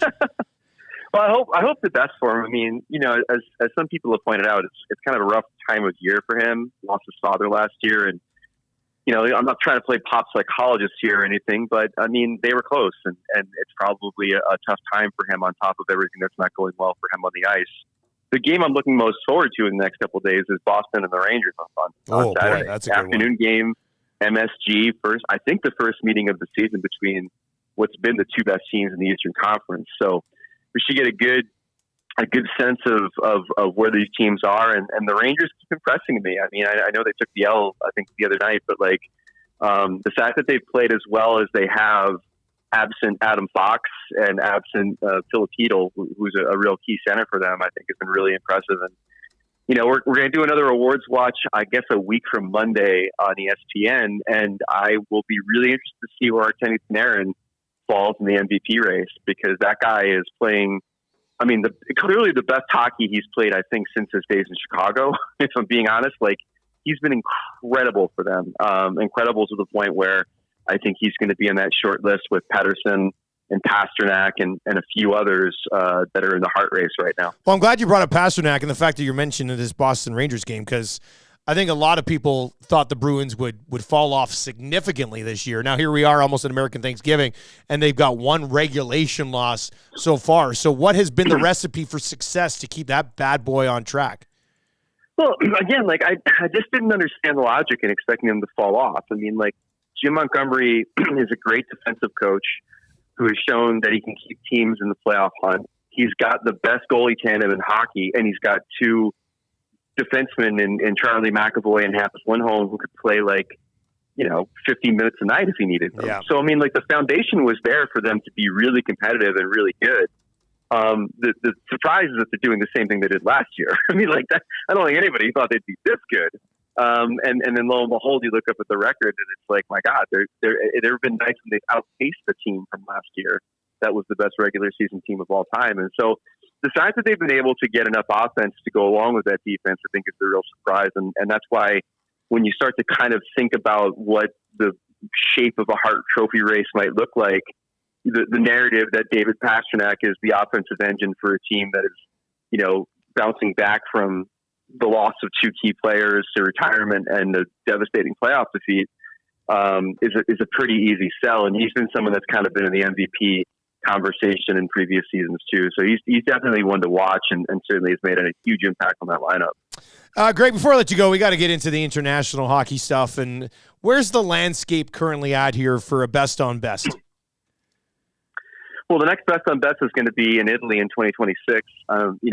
In reporting out this not really World Cup tournament they're going to do in 2025, all signs still point to them going to Italy. There's still a lot of details that have to be worked out with the IOC, but I've got no indication that there's the same sort of pushback from the Board of Governors, for example, about going to Italy like there was going to other places like Pyeongchang and Beijing. You don't have the COVID complication this time. It seems like we're going to go to the Olympics. In theory. And then after that, the next World Cup will be 2028. The bottom line is that they want to do the World Cup every 2 years from the Olympics. So if you get the Olympics, 2 years World Cup, 2 years Olympics, that's the kind of rhythm they're looking for. And, I know a lot of people really, smacked around this idea that this tournament idea that they're going to do in 2025. I was really surprised to see the negative feedback on it because, it's not the World Cup, and they're not pretending it's the World Cup. They're going to call it something different, either the Four Nations thing or something else, Challenge Cup. I don't know. They'll come up with something, and it's their chance to try to get their best players from four countries into an international tournament that's mid-season. That whets your appetite for the Olympics and gives you the chance to see the thing that you've been waiting to see, which is Sidney Crosby playing with Connor McDavid and Jack Hughes playing on the same team with Austin Matthews. I think it's going to be one of these things. The NHL always gets a lot of negative feedback when they come up with some certain concepts, and then when the thing happens, everybody's into it. And I can really find me the person who today, this week was this is a dumb idea that isn't going to be front and center in their television when it's the U.S. and Canada. And it's all these young players playing against each other for the first time, representing their countries. And the game is in Toronto or Chicago. It's going to be great. What do you got coming up at ESPN in the near future? Today at 1:00, we are allowed to reveal the backstory of the Winter Classic jerseys that you've no doubt already seen. So that's coming on the site at 1:00 Eastern time today. Also, my podcast, The Drop with Ardo, Cal, we had Emily Kaplan on. We talked about a bunch of World Cup stuff, but we also talked about the fact that the Vegas Golden Knights Winter Classic jersey looks like it's flipping everybody off, which it does. And I'm sorry if you didn't see that at first, because now you'll not be able to unsee it. it literally looks like Stone Cold Steve Austin on the turnbuckles, flipping everybody off. And I could think of no better team than the Vegas Golden Knights to have that jersey. Greg, as always, man, really appreciate the time. Thanks a lot, buddy.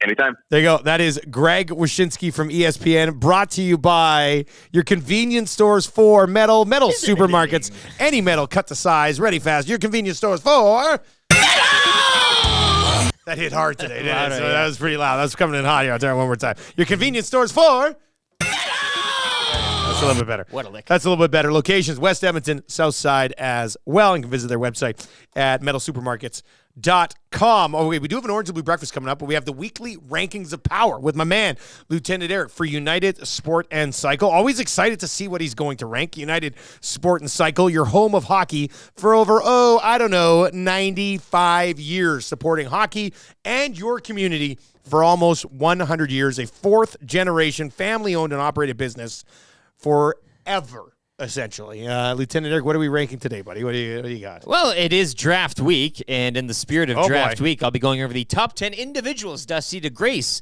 the Saturday Night Live stage. Holy smokes. There have been a lot of them. I'm going to try to whittle it down to 10. Is this your draft list? Are we going to sneak peek at the draft list for the SNL I don't draft? know.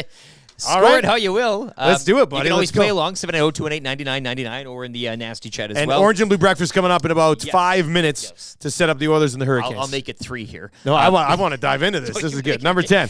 The Roxbury Guys.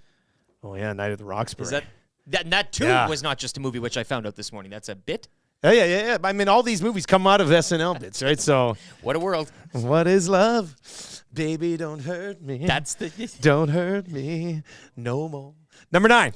Wayne and Garth's World. Also a bit. Wayne and Garth are number 9 on this list? Well, as I said, I can't wait to draft against you, my man. It's a show of rich history, is it not? Yeah. Dave Jameson in the house, everybody. All right. Jameson going to be on the Hangout today. Tommy Gazzola rolls in slightly behind Dave Jameson. There he is. Tommy's looking good today, too. See that? Looks real nice. Probably smells great. He looks like he smells delicious. Number 8. Norm MacDonald. Norm MacDonald. Could be a very high pick. Weekend update anchor. Absolutely. That's a big one. Number 7. Turd Ferguson. That's good. That's gonna be a big one. Turd Ferguson. Who's who, though? Turd Ferguson's got first, second round grade on him. That's gonna be good. Turd Ferguson, for the draft. No Turd Ferguson. Tommy says. Can't wait to draft against him too. Number 6. Jim Belushi. Jim Belushi. Is he one of the Bluesmen? Hey, or whatever. That was a skit too, was it not? The Blues Brothers. Yeah. No, he wasn't a Blues Brother. He was the brother of the Blues Brother? There is various Belushis. He's the brother of the two Blues Brothers. Is Jim the one that kind of went off the rails and lost his nose? The older one. Yeah, the other one was number 5. Rob Riggle. Oh, man. I don't see Rob Riggle getting drafted. Nice one. Number 4. Gilbert Gottfried. Okay, come on now. Number the 3. parrot from Aladdin. Colin Quinn. Colin Quinn. This is a good anchor update. Number 2. Horatio Sands. Horatio Sands. All right, and number 1. The number 1 of the top 10 individuals all time to grace the Saturday Night Live stage, Daniel Craig. Ladies and gentlemen, The Weeknd, right? That was a Saturday Night Live thing. Hey, that's huge. This didn't give me any insight into your list. No, it didn't. No, man, you're killing me here. Did it toss you a bit? No. As Craig. I mean, there was a couple of things that popped up where I was like, okay, we got to make sure, like Turd Ferguson. I'm telling you. I can't. Man. But him and Norm are the same people, are they not? Like, that's the, right? You can do an actor. Well, no, you would do a cameo, and then you could do a character. Yeah, well, what are we doing here again? Let's see how this. I'm slightly confused by Let me see how this would work here. So, we got your host, we got your musical guest, you got 4 cast members, so you could put Norm MacDonald there. You know, weekend update host, weekend update recurring character. Because you take Norm cameo as a appearance, weekend update host plus a like celebrity for the celebrity impersonation. Could you not go Norm MacDonald, like Turd Ferguson as? Because you're doing could you take Burt Reynolds? Well, that was celebrity impression would be Turd Ferguson as Burt Reynolds.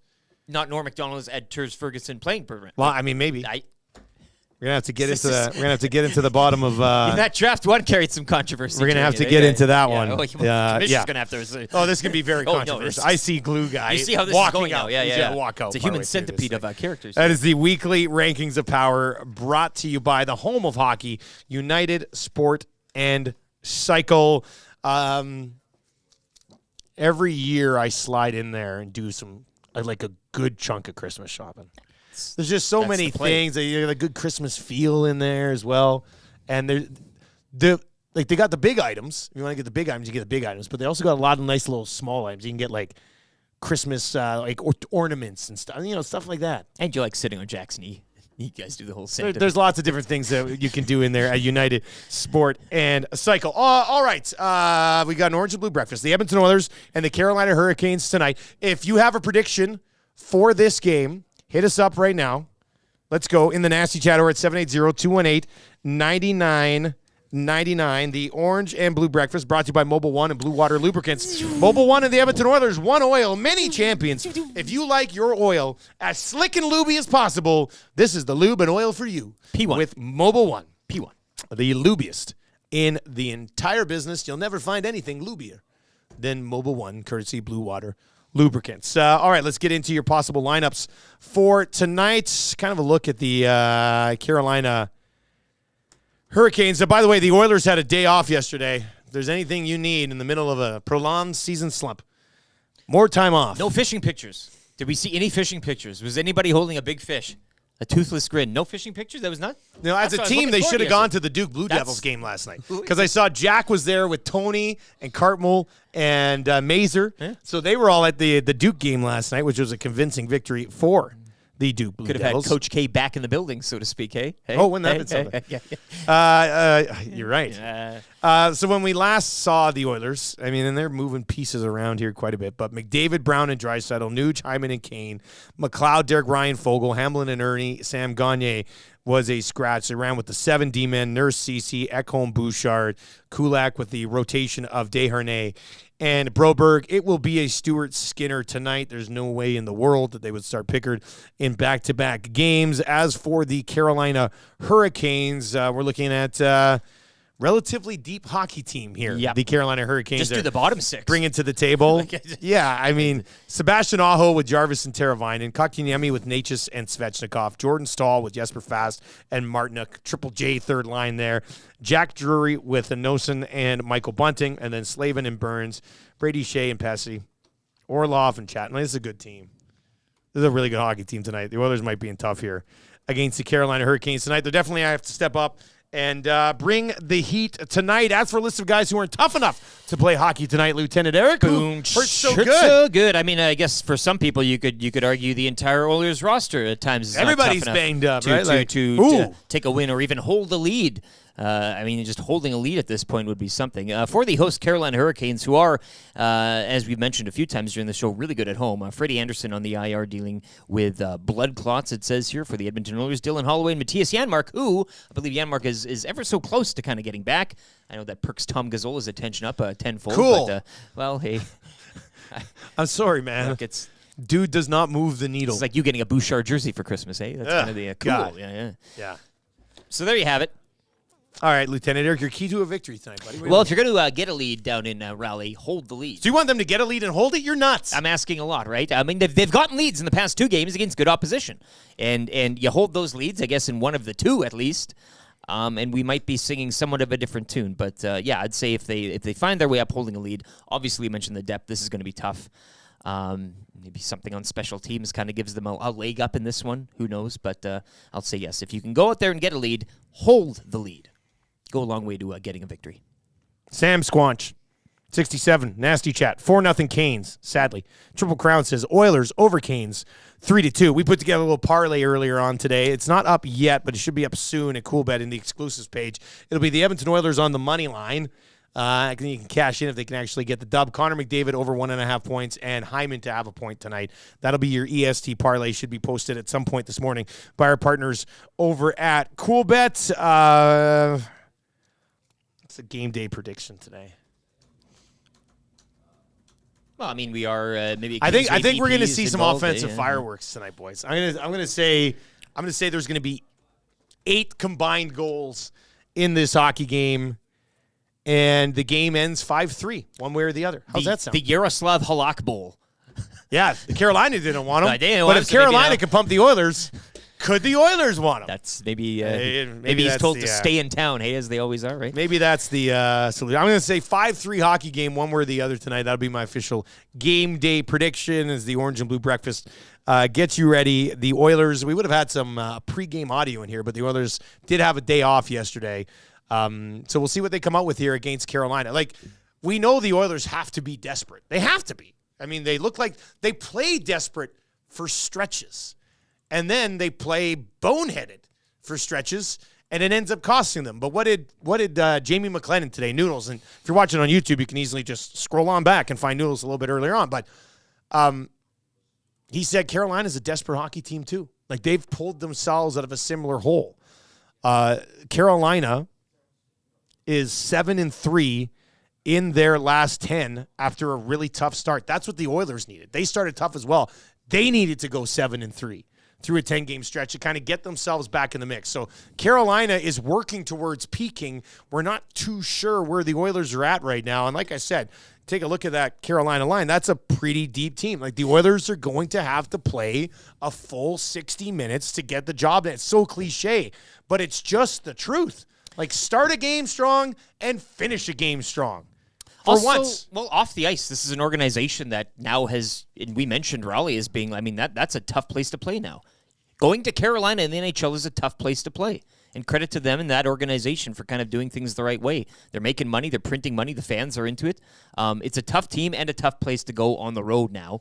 And that's something the Oilers too. I mean, you look at, coming here, brand new big arena and everything like that. And what do we always hear? It's a dead atmosphere, dead this, dead that. So this is not only the team on the ice tonight, but everything involving the Carolina Hurricanes right now. They've marketed themselves as that jerk mode, right? Like they go out there and have fun and screw everybody else and what their thoughts of traditional hockey or the league might be. So Carolina, tough on the ice, tough off the ice, I think, and as an organization. And I mean, do you see Oilers come out 2-0, right? They'll come out, have a top 10 minutes. I don't see there being a 2-0 start. Is this I don't know. I don't like get that sense. The past two. I think Carolina could have the good start tonight, and then the Oilers will have to kind of dig in and get going. Which, when the Oilers are trailing, I think that's when they kind of crank it up a little bit. Hypothetically, honestly. if the Oilers don't bring a full 3-period 60 minutes, where do you think they kind of spruce up and go down? Like, not a hot start. They kind of get up in the middle and then falter near the end. I mean, if they don't have a hard start, it's probably going to have to be on the power play where they get things going. Yeah. I mean, and it's tough because the power play hasn't been going this year. Carolina is 5-1. Even with, like, the tough start, they're 5-1 at home. They've only played 6 games at home so far this year. They've played 11 on the road. So the Hurricanes haven't even really had a chance to sort of get settled in at home. And they're 5-1 at home so far this year. The Edmonton Oilers are 2-7 on the road. Barbershop Window says if the Oilers have a 2-goal lead, bet the house on the Hurricanes coming back. It's the most dangerous lead, right? Austin Hockey's in on the Nasty Chat too and says, I can see the headlines already. Oilers get goalied again. God, I hate that saying. That's become one of my biggest pet peeves in all of hockey. Well, what are you going to do? They got goalied. No, what you do is you find a way to put pucks in the back of the bloody net. Come on. You want to say you get 60 shots on goal and lose 3-2? Sure, you got goalie. You get 37 shots on goal and lose 4-3, you didn't get goalie. I'm sorry. That's just not how it works. All right, there you go. That's your Orange and Blue Breakfast for Mobile One. Like we said, the final 2 hours of the show today were absolutely jammed. So let's get into the wrap for William Huff. If you want your place to look as good as ours, boom, let's do this. Get it wrapped with Bruce and the team over at William Huff. Visit their website, williamhuff.com. They have been the best in the biz since 1972. Very impressive. Get in the wrap game. Very impressive. Lieutenant Eric, what'd you learn on the show today? Wild head coach Evason's job not in imminent danger. Oh, wow. Chew on that. Wow, I want to chew on it so much. Yeah. I want to spend 45 minutes talking about Dean Evanson's job being safe. Not in imminent danger. For now. So there might be a little danger creeping around there, right? And Maple Leafs among teams to meet with F.A. Kane. And that would be Patrick Kane. I kind of care a little bit about that, but not too much. Not really. You know what? I learned a couple of things. I learned that Trev watches a lot of Broberg Halinka highlights, which is good. Late at night. I learned that part of me wants to leave our fly here alive now. I Haven't seen him in a little bit. You think you might have killed him earlier, but I don't think you did. No, I hit him down and I clipped the wing and then he fell down. He's like, oh, and then he got back up and flew away. I also learned that orange shirt works extremely well with the Edmonton Sports Talk hat. Yeah, it's a good fit. Like yeah, that just looks real the nice. yellow does work with it as well. Yeah, it just I mean it's a good look. Shirt feels great. We know the hat looks good. We got our hats and all of our merch from Hive Product Marketing, the official merch partner of Edmonton Sports Talk. Promotional products that bring the buzz. Check them out at thehiveproductmarketing.com. All right, we'll get to sound of the day, then we'll get to text of the day. Sound of the day. I mean, this is brilliant stuff. John Team Victoria, you remember you loved the first 6 o'clocker song. Well, he sent it back again with an expanded verse that I was worried. I'm not going to lie. I was honestly worried for him. It's a lot to go out there and try to change something that people already love. But he did, and he nailed it. The consensus is the expanded version is even better than the original.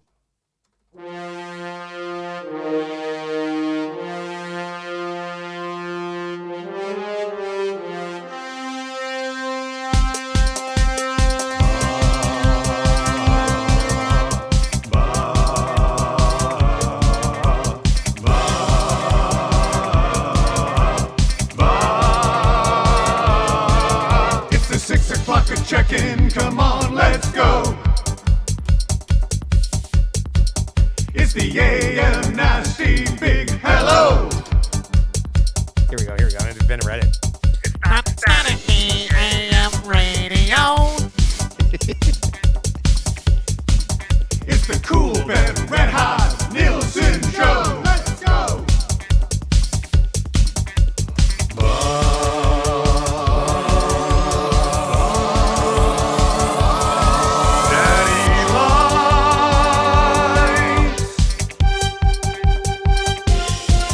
Everybody tuning in, even my wife. Mommy likes too. And those Macramalla intros are cutting like a knife.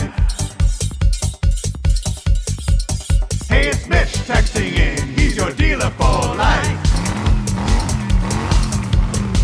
Let's crack a 6 o'clock and lager with some sirloin bites.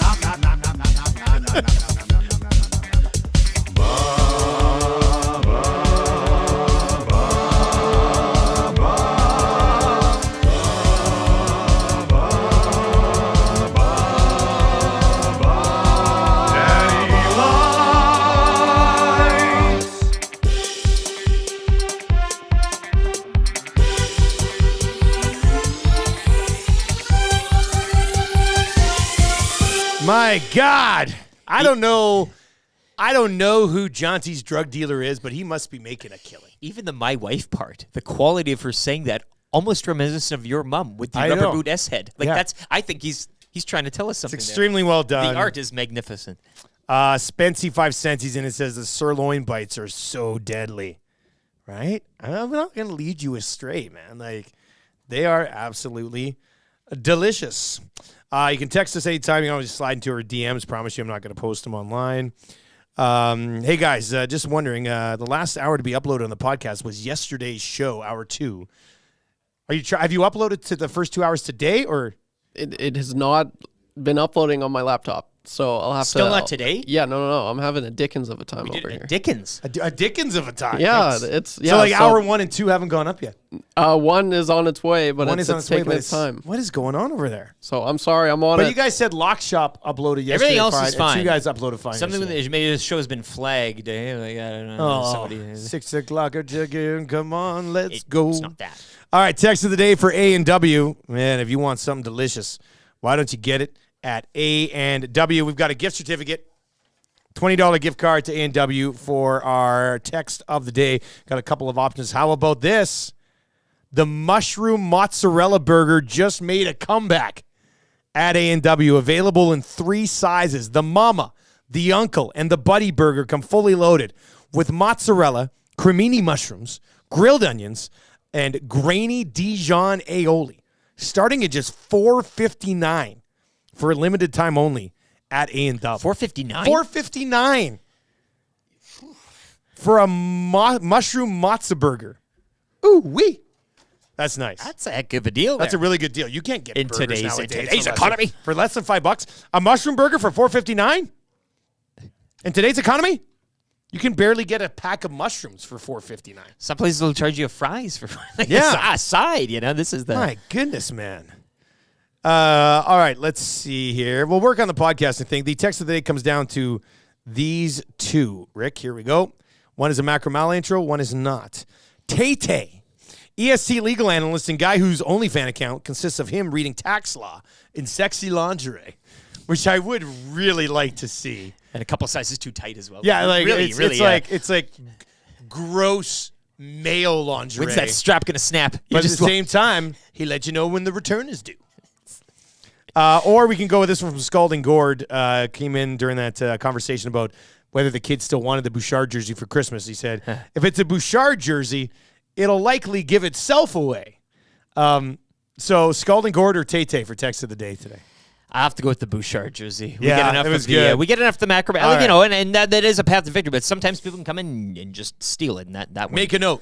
Scalding Gord. Scalding Gord. Scalding Gord. That Bouchard jersey, text though, of the day. That was low hanging fruit. All right, what are you watching? What are you watching tonight, buddy? I'll be watching Tom Gazzola live. Yeah, we at will. the Kingsway Boston Pizza today for the Oil Stream pre and post game shows. He'll be there prior to the game and after the game, taking your reaction texts and everything else. But you too can come see Tom and the gang. I will be there. You will be there. I think after pregame, YouTube Trev's going to pop down for a bit. Yeah, Iwonic will be around. Cass is going to be there. Yeah. So we're all kind of flooding in. And then maybe some other people as well. So come down, meet some nasties, and have a good time. Should be a great day. And again, 3:30, duck out of work early. This is kind of our American Thanksgiving today, right? It really it's kind is. of afternoon. Yeah. You kind of the whole so week is Friday. now. I mean, Friday, too, Thursday. So that's what I'll be watching tonight. Down at Kingsway Boston Pizza. I will be watching that as well. It seems like Surveyor Brett is going to finish watching Tombstone tonight. Yeah, I don't know how you can turn Tombstone off halfway through. He sent in a text. Dad. He mentioned his age. He mentioned reffing the right. All of these things. Okay. So he said he's giving it his own shot, and he wants to. He doesn't want to rush through it. So I kind of like the two-parter though. Yeah, like he's got. As he said, the Cowboys are coming back to town tonight. So yeah, well, spoiler alert. Wyatt Earp is going to be coming after him, and he's bringing hell with me. God, I spent a good portion of last night browsing around looking at Tombstone T-shirts. And there's about 3 or 4 I'm putting on the old Christmas wish list. Why not? Yeah, I think it should end up being pretty good. All right, so join us at the Boston Pizza later on this afternoon. Ooh, SJ and the Kootenays. SJ not in the Kootenays has texted in a screen cap of the hour number 1 of our show popping up on Apple Podcast. So it might be coming through for some of you now. If you're going to be swinging by Boston Pizza later today, we will see you there. Should be a good time. Get those Thai chicken bites, too. Absolutely delicious. They got the new pizzas, too. I'm going to be diving into one of those bad boys. You and me took one down last time. They were good. Yeah. They were real good. That was real nice. All right, the Hangout is coming up. Dave Jamieson is here. Tommy Gazzola is here. Matt is here. And an AM Nasty, just like you, Cash, is here as well. He won a spot in the Hangout at our football party a couple of weeks ago. So that should be a good one. Stick around for that. Lock Shop coming up. Huge slate in the NHL today. Plus, Huss and I are going to build our parlay for Thursday in the National Football League, too. So we got a jam-packed Lock Shop today. And then the Oil Stream with myself and Tommy starting to get you ready for what will lead into a pregame show at 3:30 today from Boston Pizza. For YouTube Trev, Lieutenant Eric, I'm Dustin Nielson. Tell your friends about Edmonton Sports Talk, crystal clear, static-free every single morning. We will talk to you tomorrow. Take it easy.